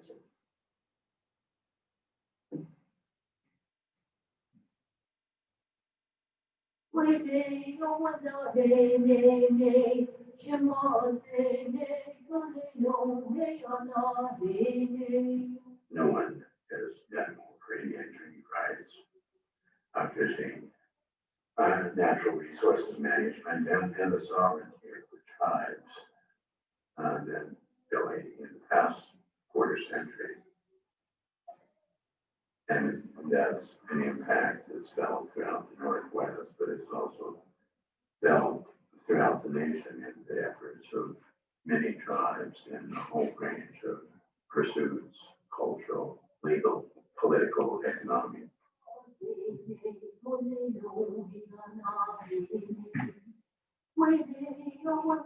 The whole thing was to protect our way of life and protect our tribes and protect our ceremonies and all of these things. If you think about that, you can never get away from it because, you always come home, and even though we were in Washington, D.C. and we were in Selma, Alabama, and we were all over the country and Wounded Knee and different other things that we were doing, Alcatraz and things, we always came back to home. This is where we belong. We had to be very strong just to get something we always had. It was there from the beginning, and it was even written down in the Treaty of Medicine Creek. We had lost a lot of our land, but I'll bet Chief Leshai is smiling to see the salmon coming back and our people still at home. Good. So in 1854, 1855, we signed the Treaty of Medicine Creek, United States government. And one of the most important things for the tribes was to preserve the right to fish, hunt, and gather in their usual custom grounds. And of course, that is what we still stand on today. We found out last week that there's a special interest group of sports fishermen who are now trying to challenge the Bolt decision and the U.S. v. Washington, because they feel like they, as sports fishermen, should have the right to sit at the table with the tribes in the state of Washington to discuss our fishing season and our fishing rights. And that's tough to swallow here. 1854, we signed that treaty and it gave us the right to fish, hunt, and gather on our Arizona custom ground. And in 1974, the U.S. versus Washington, Judge Bolt, he ruled in favor of the tribes to be able to have 50% of the harvestable salmon catch back. It was one of the greatest decisions that was ever made. And in 2017, we had the Washington State Attorney General, Bob Ferguson, challenge the Bolt decision at the Supreme Court level also. And then here we are in 2020, we're going to have another special interest group who's not a state, not a tribe, not federal, just a group of sports fishermen who like going out and catching fish. They're going to be the ones that are going to try to challenge our treaty rights now. So the fight for us is never going to end. You see us, we got these cell phones, we got everything, technology. None of that matters for us anymore. It's coming down, and this is why it's important, because we can't do it alone as Native people. We need everybody to help us and support us. The real issue is going to be about protecting who you are. You guys all come from different backgrounds, families, religions, cultures, whatever it might be. But always remember to be true to yourself. For us, we're fishermen. Andrew's a fisherman, I'm a fisherman, our family's a fisherman. And we're always going to stand to fight for our rights to fish and hunt and always protect our culture. I don't know if you guys have any questions. I don't know how much time we have left, but if there's any questions, we'd love to answer any questions you guys got. Remember, there's no bad question. Okay?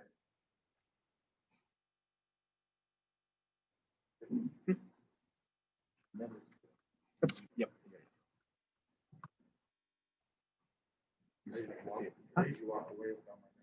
Hi, thank you guys for being here. This is really great. first of all, but I just had a question.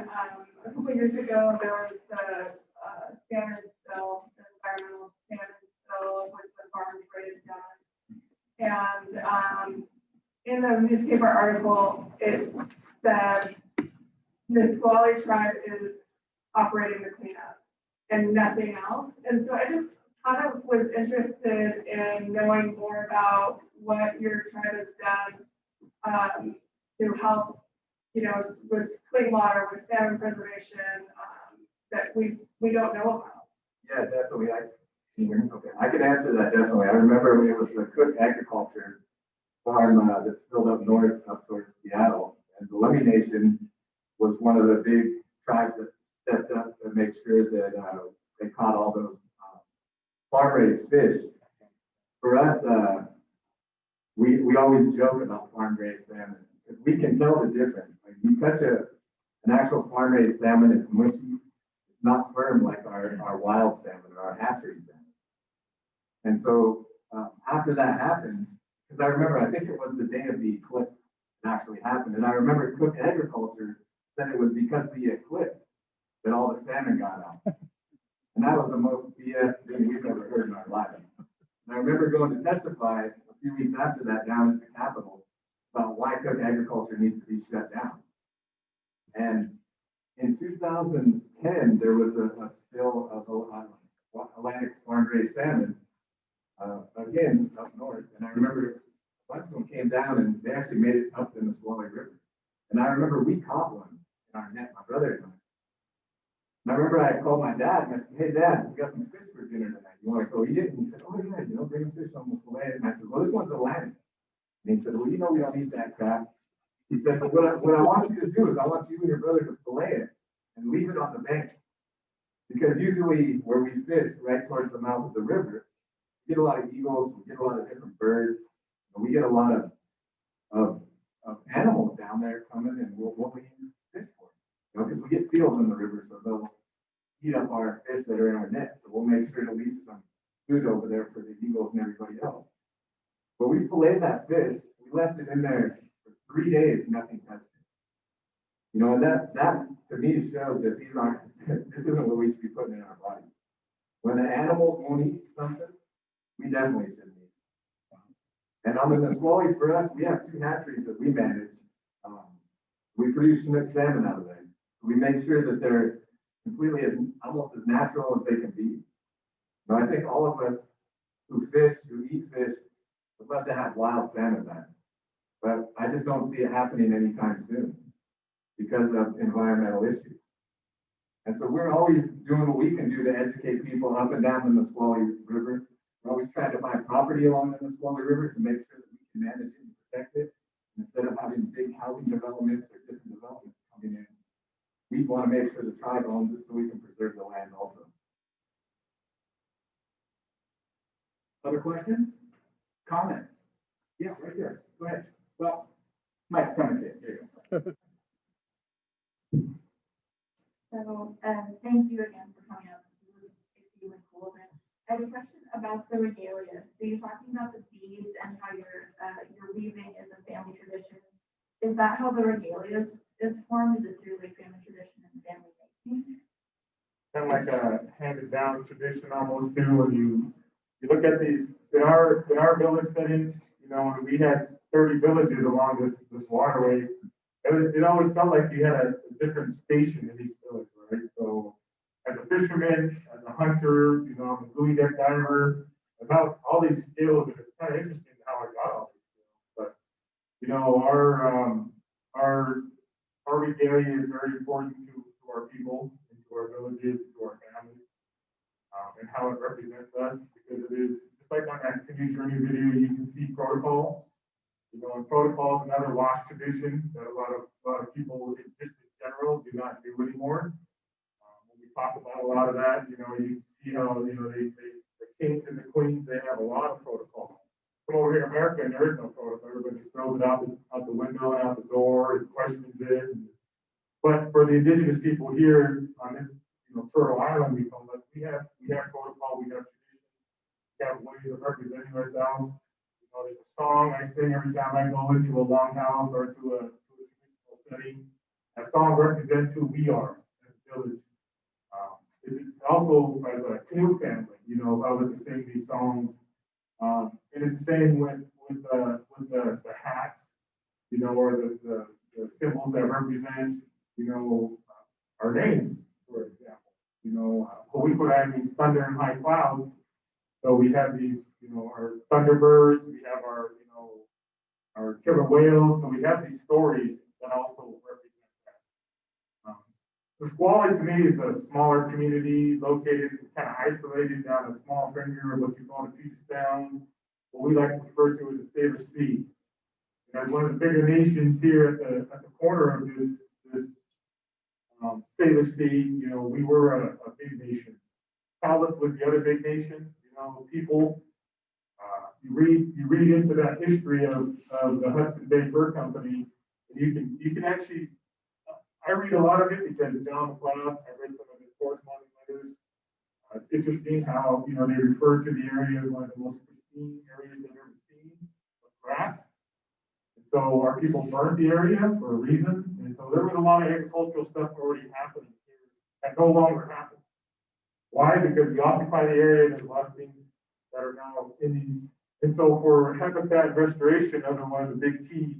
You know, buying up shoreline, buying up these rivers, buying up this land that was given to farmers and families, not a ton against one of them, but in the early 1900s, it was open for settlers to come in and raise cattle. So they took all the land down there in the Wombat Refuge area, put a freeway over it, as a matter of fact, because there was no road there. You know, and in this other story I like to look at, I'm getting off track, but it was part of that line that came down I-5. But it engulfed and took away that tradition and that culture. Why? Because they started cutting off the waterways to our people and saying, listen, salmon is who they are, so let's take the salmon away. And so when you have that, right, let's do that. That representation is you know, to Hanford growing up in different areas, it's like, you know, we always want to represent who we are. We always want to have that look, right? Because we'd rather look good, not avoid looking bad. That's kind of where we're at in this society today, you know. And so to me, I'm kind of old school and looking at our regalia, and you know, we weren't flashy. We didn't have a lot of bright colors. We didn't have ours. To me, was simple, black and red. Why? Because that's healing and power. So you know, black is of that warrior pride, and the red is of that healing pride. So that's kind of why you see those colors. But that's in Nisqually, and they're different in every other nation also, right? So, any other questions? Take the microphone. Other questions, comments? Yeah. Crystal.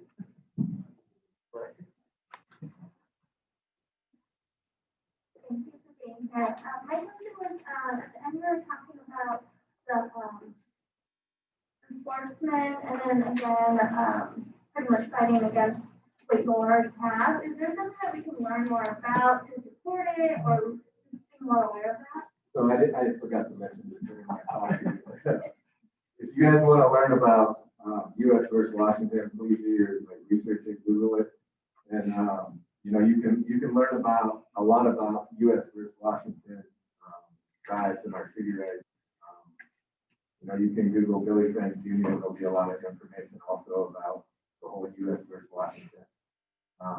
And you know, U.S. versus Washington. So before 1974, the tribes were getting arrested for fishing. They weren't fishing on the reservation. So our native folks were saying that, you know, all of this, as I was saying, this is our usual and custom ground, not just certain areas. And so out in the bay, the state of Washington would allow these big purse seine boats and big boats that the state would operate, and they'd be catching all of the fish before they made it back to the river. The big gill netter boats. And so they'd close the river down when the fish finally made it back to the river. Of course, our people didn't have money to buy the big boats. And so in 1970, there was a fishing on the Gallup River. And what was it? 65? October 13th, 1965 was the first fishing. Well, that was tomorrow. Yeah, that was. Oh, it's tomorrow. I'm going to just comment on that because tomorrow is one of those you look at the Seattle Times and you'll see some of that, because they were all invited down to Frank's Landing to witness. And so they brought down 7, 11, 13 in Seattle Times.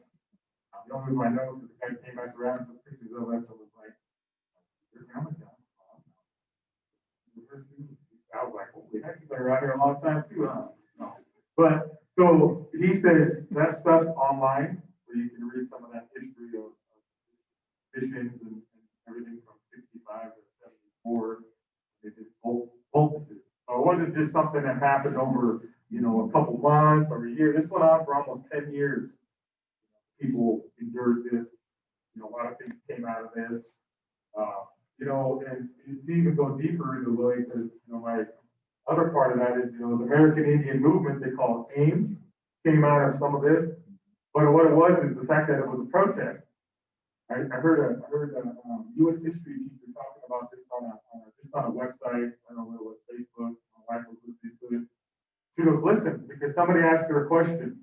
Well, has there been any successful protest against the government? And she said, yes.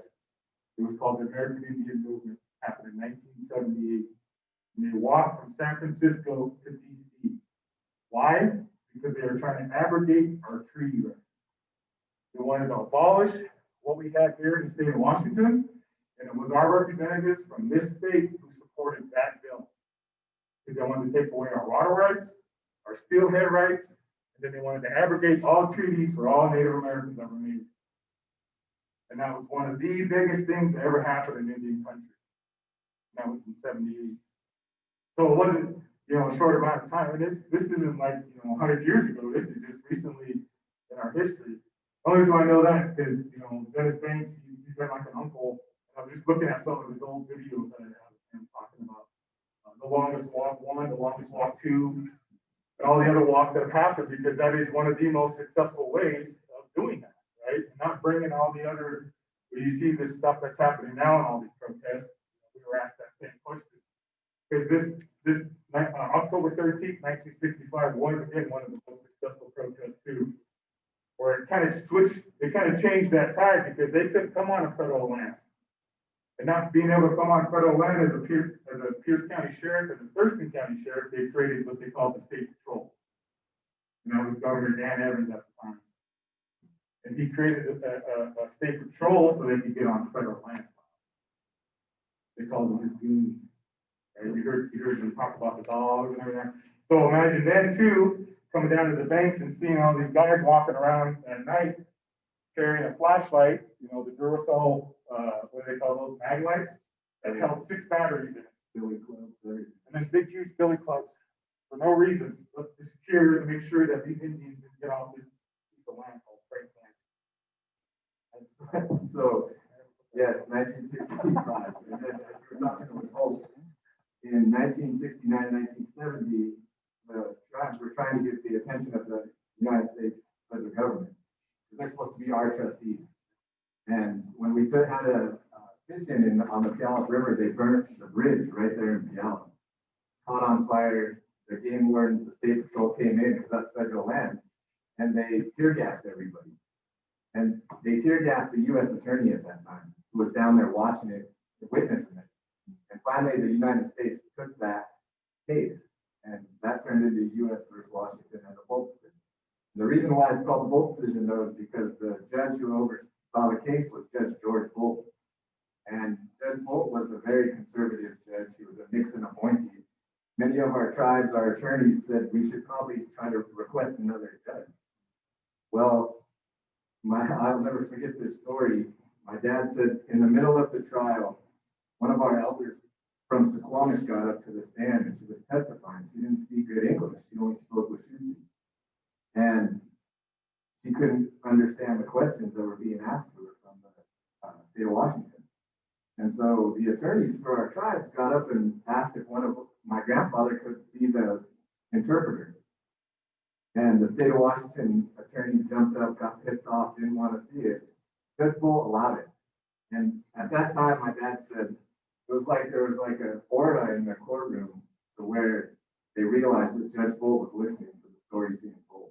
And I'll never forget that. That still gives me chills to talk about that, because you know, as you guys all know with what's going on today, you know, Trump is trying to get another Supreme Court person into his court there, I guess you could say. You know, and that scares me as a Native American, tribal leader. You know, that scares me because if you set up the Supreme Court with racist court, that's not going to be good for anyone. You know, and I don't think there's a lot of people in this room who probably would want to see that. You know, and it's a tough time we're in. You know, so just remember, you guys always be true to yourself. Any other questions? All right. I want to thank you two so much for coming today. We've learned so much. Please, a round of applause. And a small token for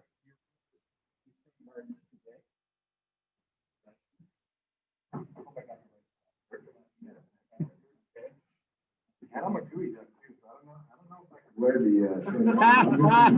Well, you're gonna say Mars on this joke.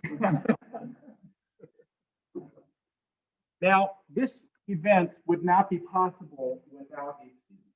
Now, I suspect that this student will be a little shy. Hannah Ogilvy is sitting right there. Hannah, let's see, a round of applause for Hannah. Hannah is joined by her mother, Shannon.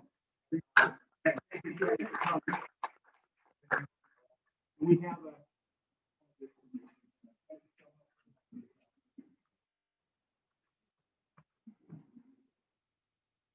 okay, everyone, if you're interested in film, our Indigenous Peoples Alliance Club will be hosting Real Engine, a documentary that was, let me think here, about 10 years ago, I think it came out.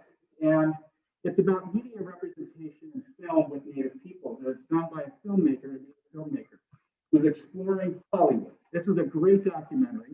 We will have a panel afterward that starts at 3 o'clock. And I think there's still space available. So please come and support your student peers. Come support them. All right, everyone, thank you. One more round of applause for our girls.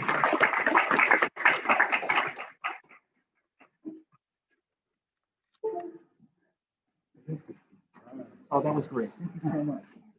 Thank you so much. We can't take them over here.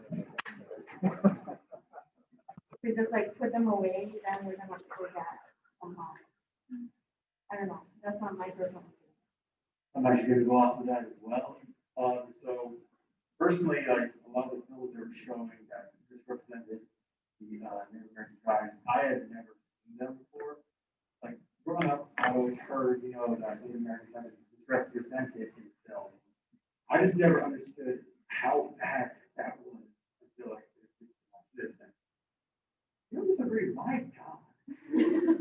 Wow. I mean, wow, that was bad.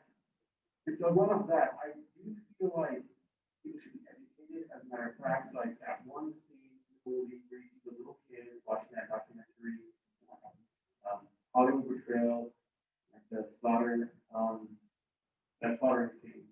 I feel like that is honestly probably the best way to educate kids. I haven't necessarily have them watch like the entire film, but like show them what Hollywood has done wrong and how like the portrayals have been presented. I mean, I didn't even know that hippies dressed like Native Americans. Yeah.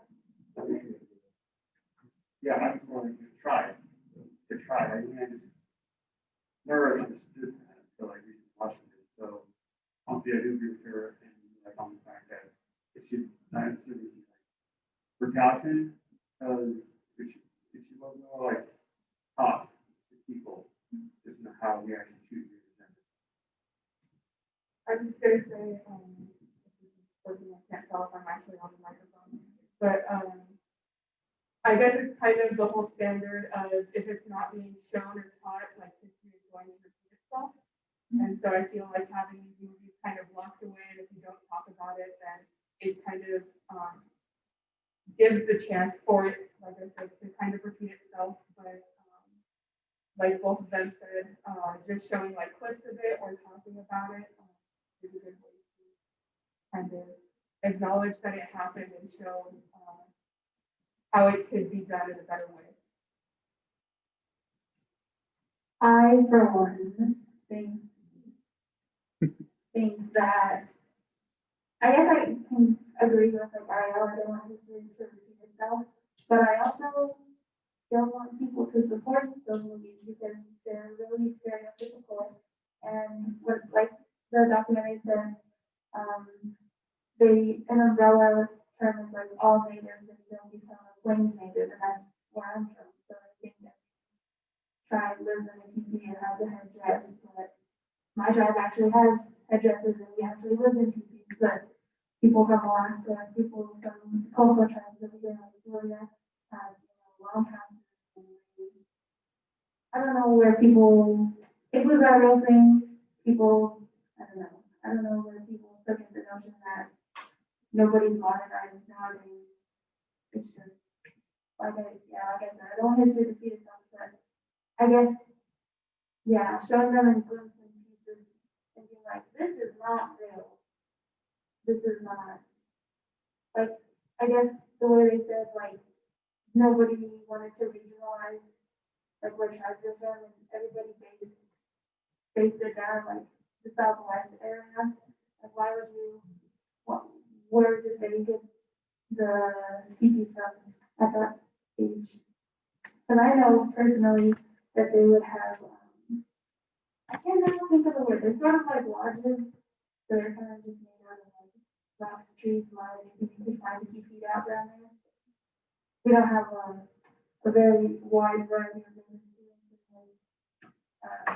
at our university, so it's hard to speak on behalf of somebody else's tribe, but it's also really important to be like, that's not how they live, just because that's the way I live, this is the way my friends are here live. Any other questions? I'm just curious, so, there's a lot of big representation of stuff. I'm wondering if there are any films that are your favorite, representation of something like that you feel like speaks truth or speaks like individuality and characters.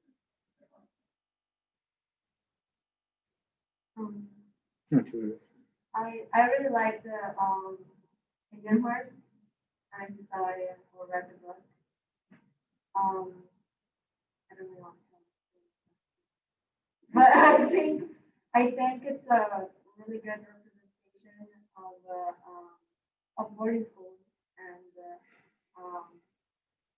I think the way it makes you feel, no matter who you are, like the work that the director and the actors do, like really like makes you feel, even though it's not a real story, it's inspired a real story. It's really makes you feel like the atrocities that were done like recently to our people, and I don't know, I just really like it how real on the screen something looks like it, and even the representation,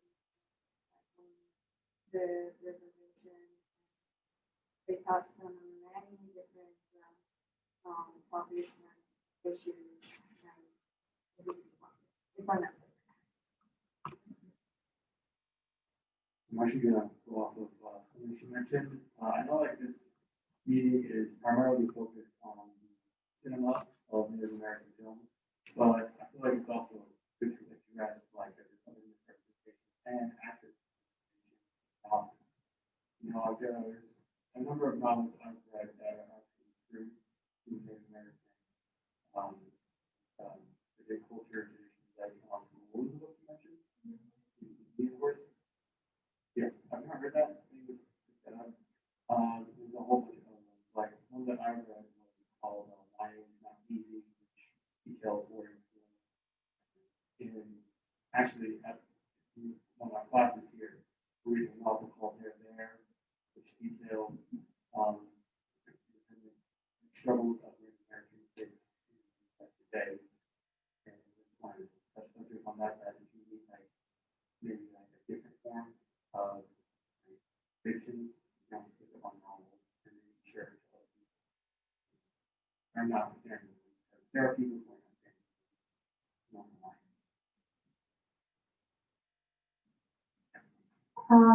One of my favorite movies is this film it's called Dreamcatcher. It's kind of like, it's about two guys from my residence, my grandpa and his grandson, and they're going to a powwow.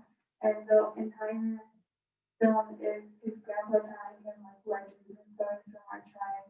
And so the way they depict it kind of shows, I don't want to call this like a mythology, but it's like, it shows like stories that have been passed down throughout my tribe for years and years and years. And I like the way that the two characters are, because it kind of just shows like how people lived kind of in that era of like the 90s, early 2000s, where I'm from. And I think that's really important because people will still come and expect us to like do a tour of like our teepees and things like that. It's kind of strange when people show up on our list to ask for tours and just try to come in our homes. And I would say we're really welcoming people. We don't take offense to a lot of things, but I think watching a film like that, being able to, like, oh, if you want to know humor and stories or something like that, then it's nice to watch a movie like that. Or maybe I'm biased. Smoke Signal is so funny. I don't like, if you ever want to get native humor, that's the movie. That's just, I don't know. I just love that movie. I was planning on being Thomas for Halloween actually. So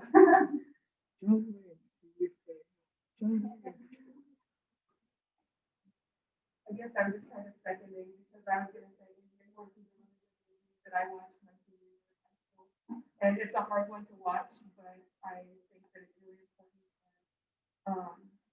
It highlights the boarding school experience for a lot of Indigenous children. Um, it's kind of, yeah, it's the best representation of it that I've ever seen. Yeah, it's raw. And then I was gonna say something because that one's a little more lighthearted and it doesn't necessarily, I don't know, it touches more on the modern culture.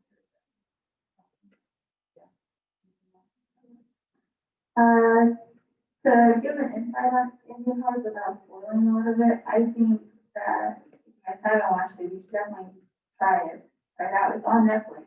You guys have Netflix.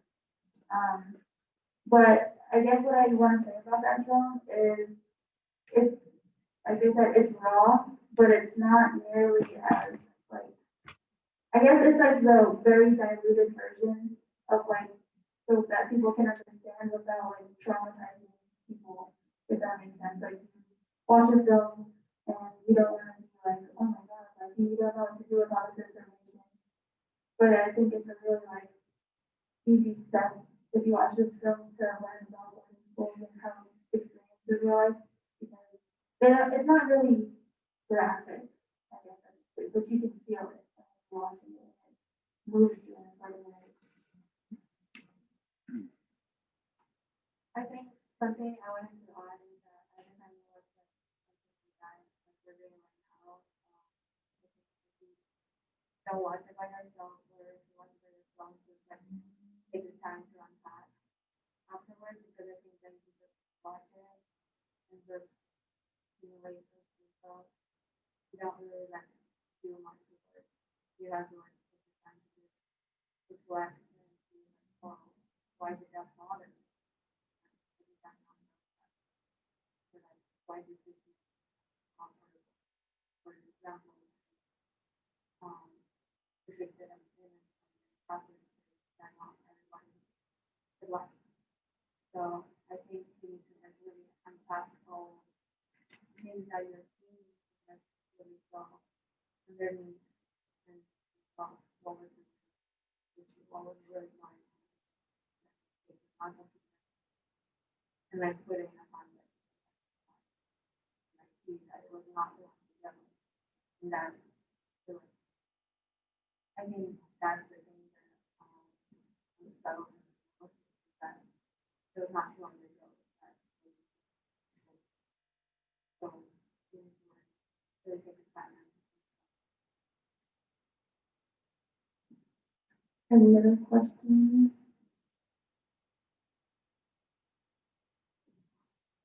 So you guys recommend these movies to watch because they're raw and they're realistic and like insight into what students and like so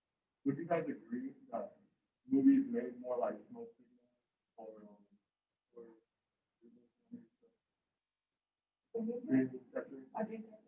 movies that even though when they did in the Arctic, which was raw, but still realistic, even though it was like from other countries, do you think movies like that would help natives benefit? Like, would you say those movies would benefit natives as far as setting apart some movies that give a bad name and misrepresent it? Or like, you know what I'm saying? Do you guys support movies made like that? That are more raw? Do you think that could benefit other tribes have movies like that made?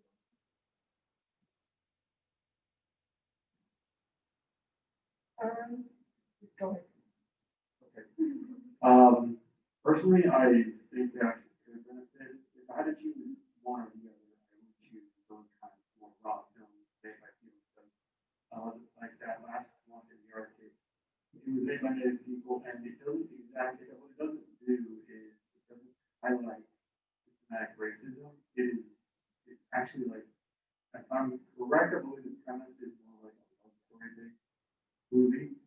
And I feel like that's a very interesting take on like, you might be surprised that it's because of the fact that it is romantic and it's just starring in people. I feel like instead of Hollywood films always like just highlighting like the stereotypes and aspects of men like that they associate themselves with, instead like make films that are just simply, just like in a sense films that don't need to highlight everything. However, I do believe some films are necessary to highlight systematic racism, such as, for example, like the movie we're watching later this week, River. That one highlights racism on Native Americans, especially.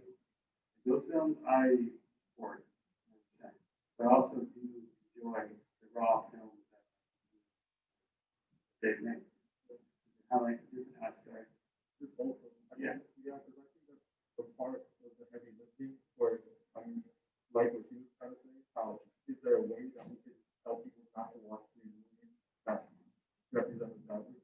And I think the more that we make better movies that show us the hero do that by itself, people will see that these movies are good and that we don't really have to put anything to tell them apart because of how obvious it is. To see those movies are here that's wrong. Like he said in by Johnson. Like look like real life, you know, and active anything. So it kind of makes it people itself. I think that, like when could help, communities feel too.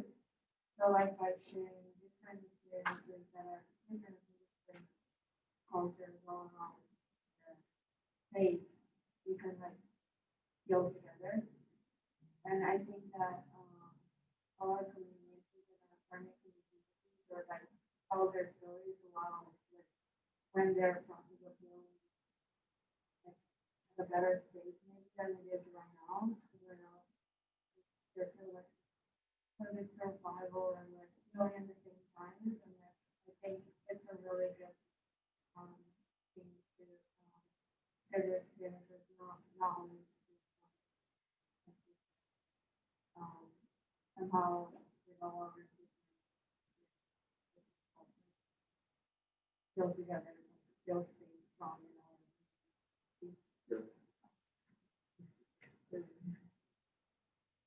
I was just gonna say like there's a film made where we're from.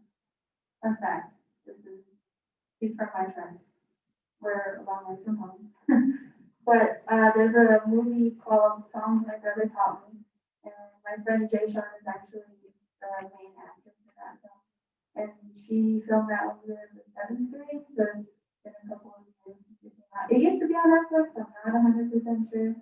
I would recommend checking it out. But films like that she was in, to tell you about it without doing it for you guys, is basically like everyday life where like a native kid can grow up on our reservation. And it kind of goes, the title kind of is what is all about is like songs my brother taught me because she's young and her brother is basically just trying to find a way out of the res, and that's kind of what kids from here were from are always told, like, oh, we have to get out the res to be successful, but then comes find out in the movie that's not all is all, it's not all like cracked out to be, like, you don't have to be moving off in your reservation, you don't have to be far from home to be successful, it's not a standard you should hold on to kids too, and I think that that's what that film kind of helps. And also if you're not making things somewhere, it also like shows like the inside of like what it might, because there's a lot of urban areas that, you know, just don't experience the same thing that reservation kids do. And I just think that's a really long film too. But it's also a film I recommend you guys check out. I just wanted to say that I think movies made by specific tribes are really important because these Western movies that portray Plains natives kind of set the precedent across the world for what a Native American is, and for when it wasn't even a true representation of what a Plains native is, but they just grouped an entire continent worth of culture into kind of one identity. And I think that movies made by specific tribes are really important. As a way to certain tribes to kind of claim their culture back.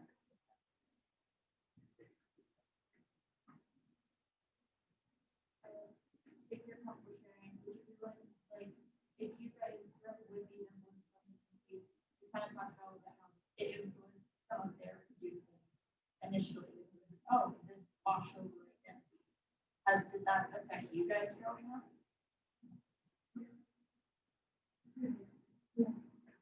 I was gonna say personally, I'm from the Midwest. Westerns are a really big thing. Because there's not a lot of diversity in South Dakota. There's kind of just like Native people and then there's white people. And white people from the Midwest are really into their Westerns. So I don't know. We would always have like some like, I didn't have a lot of white teachers growing up on the road. I also went to middle school off the road. I don't know. But something they would always show us on a film day Friday or like Sundays or the old Westerns that I'm not too sure was, but something that I always seen as a kid in those Western films was like afterwards people around them did play cowboys and Indians, so we had a take on it, and the Indians actually didn't lose. We kind of just beat up the Cowboys. It's kind of like Punks and Robbers, but like we killed the Cowboys. I don't know. Lots of fun. But that's kind of like my takeaway was like we were like, wow, we see a lot of the same. Well, we would see a lot of the same things that, because like the headdresses are a real thing. Not everybody wears them though. I don't know why people got that notion out of that. You see them once in a blue moon. But so yeah, I guess what I took with her is oh, it's supposed to be us, but they're not us because we're actually beating up Cowboys on the playground. So growing up here, I didn't really watch a whole lot of Westerns. They just aren't popular in PNW as far as I'm aware. But I did like kind of notice some of, I guess, in movies like Peter Pan, like they would have the Indians and that, and it never really clicked to me that was supposed to represent who I was, because like they kind of aren't even represented as humans, so it never really clicked for me. But a lot of the time growing up, if I would tell like friends when I was in elementary school that I was Native, a lot of them would ask me like if I lived in a teepee, and that never made sense to me because I live in a house and I'm also Alaskan Native, so that was never really a thing anyway.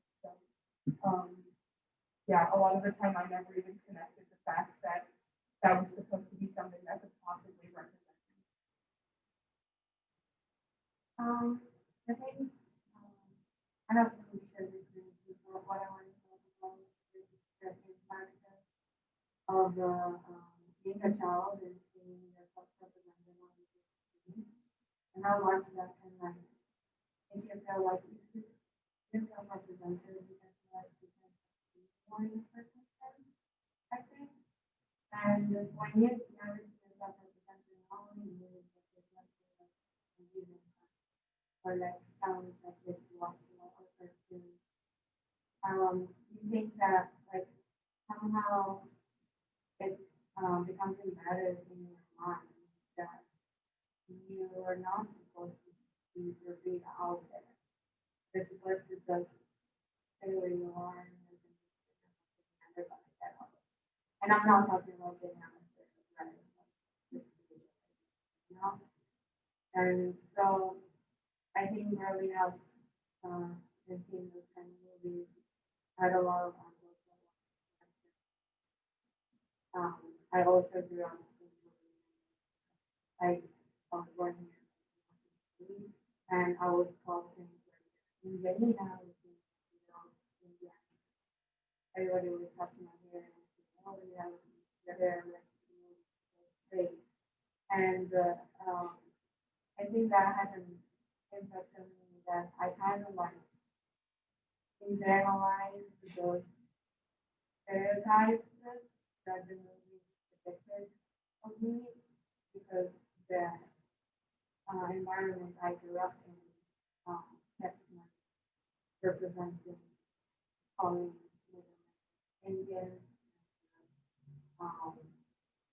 not really, they were not really educated about the matter. What we did in school was just like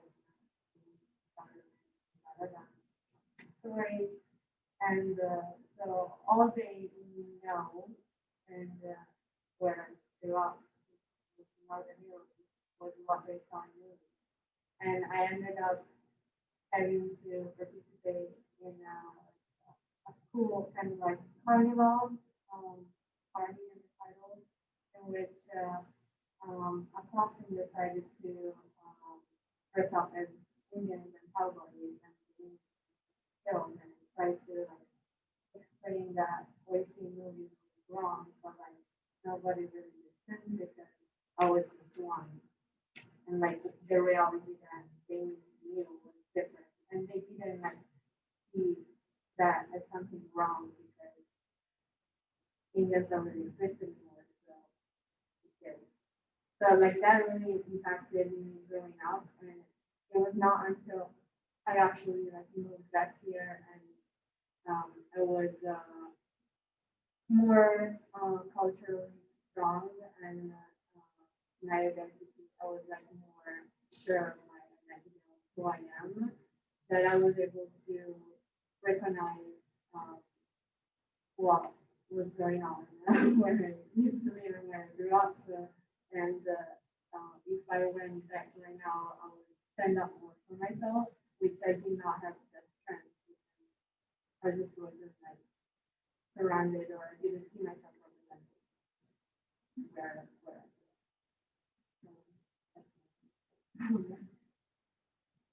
For movies, me directly, I didn't feel completely impacted. I felt whenever I would watch these films and there would be like the wrongful depictions of Native Americans, I would be, of course, disgusted and saddened by this awful depiction. But directly, I haven't really seen that many depictions of Native Americans of Alaska. So therefore, like I couldn't put myself in their shoes as much as I could with my own. So that being said, though, there doesn't mean like I wouldn't feel sad or sorry for them. I get livid when I talk about these misrepresentations. I really do, because there are so many misrepresentations. So the tribe that I was from is Yupik, and that's along the west coast of Alaska. And whenever I tell people that I am Native American, their faces are like this. You're Native? I'm like, yes. Well, wow. Oh, it's my skin. Is that it? I'm like, yeah. Like, yeah. And you see, growing up, my mother is white, my dad is Native American, and he's half Native American, so therefore I'm a quarter Native American. And what it did was it got like a sort of confusing life for me because I would try to associate myself in both shoes. And honestly, growing up watching these films would be confusing because I was like, wait, who am I in this? You know? And like, it would also be rather confusing for me. I never felt myself directly impacted by these films, but it made me sad because my dad especially, and my mom as well alongside, they honestly hated these misrepresentations. And I think they didn't impact these films directly impact me because I just never watched them as a kid. I would watch them later as I grew up in my teenage years, I think to understand what the struggle was. But they raised me on a lifestyle where like they just didn't want me getting the wrong image of the American in my head. And honestly, where I was from, like something that I've noticed is not many people talk about it. Not many people talk about these films. When there's misrepresentation, there's sure like it maybe becomes like the talk of the cinema, and like this is an X film, but then it's just gone. Like nobody really talks about it. That's something that I noticed about this film. That's in my hometown, and really, really strange to me. Yeah.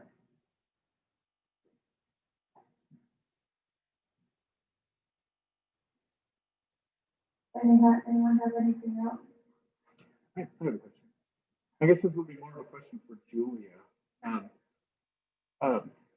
If I use the term spaghetti western, do people know what that is? Yeah.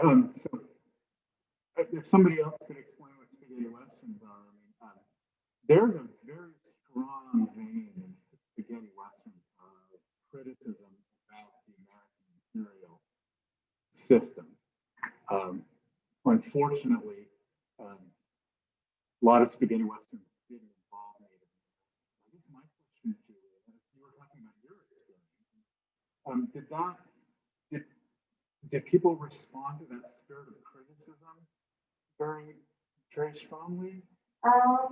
So I think there was a movie with from 1940, Yeah. and they're like considered like Italian masterpieces.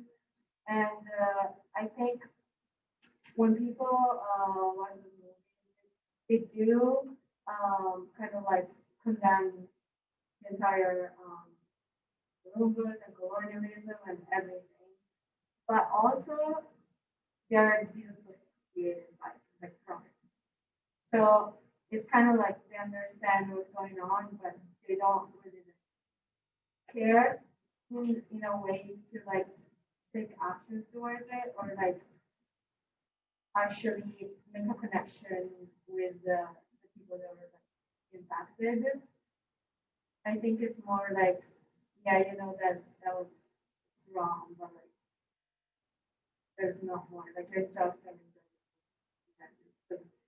they're fine. Like I watched the movie, they're fine. Some of them are. For those who aren't familiar with them, spaghetti westerns, which I find kind of a problematic term, were a group of westerns that were made during the 60s, probably mid-70s, by Italian film directors, primarily made in southern Spain, that were very, very critical of primarily the Vietnam War and U.S.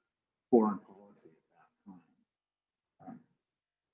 And yeah, and so I guess I was just kind of wondering if, what's the power of those films still? Because like I said, you kind of giving a fist bump. Yeah, they did not hold back on criticizing American foreign policy. I think they criticize the policies like really good, but then they don't really or like they don't really like offer.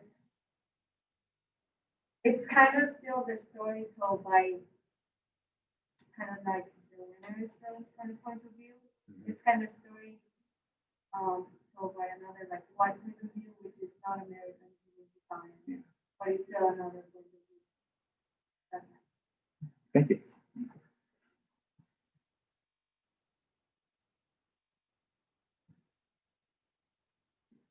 Any other questions?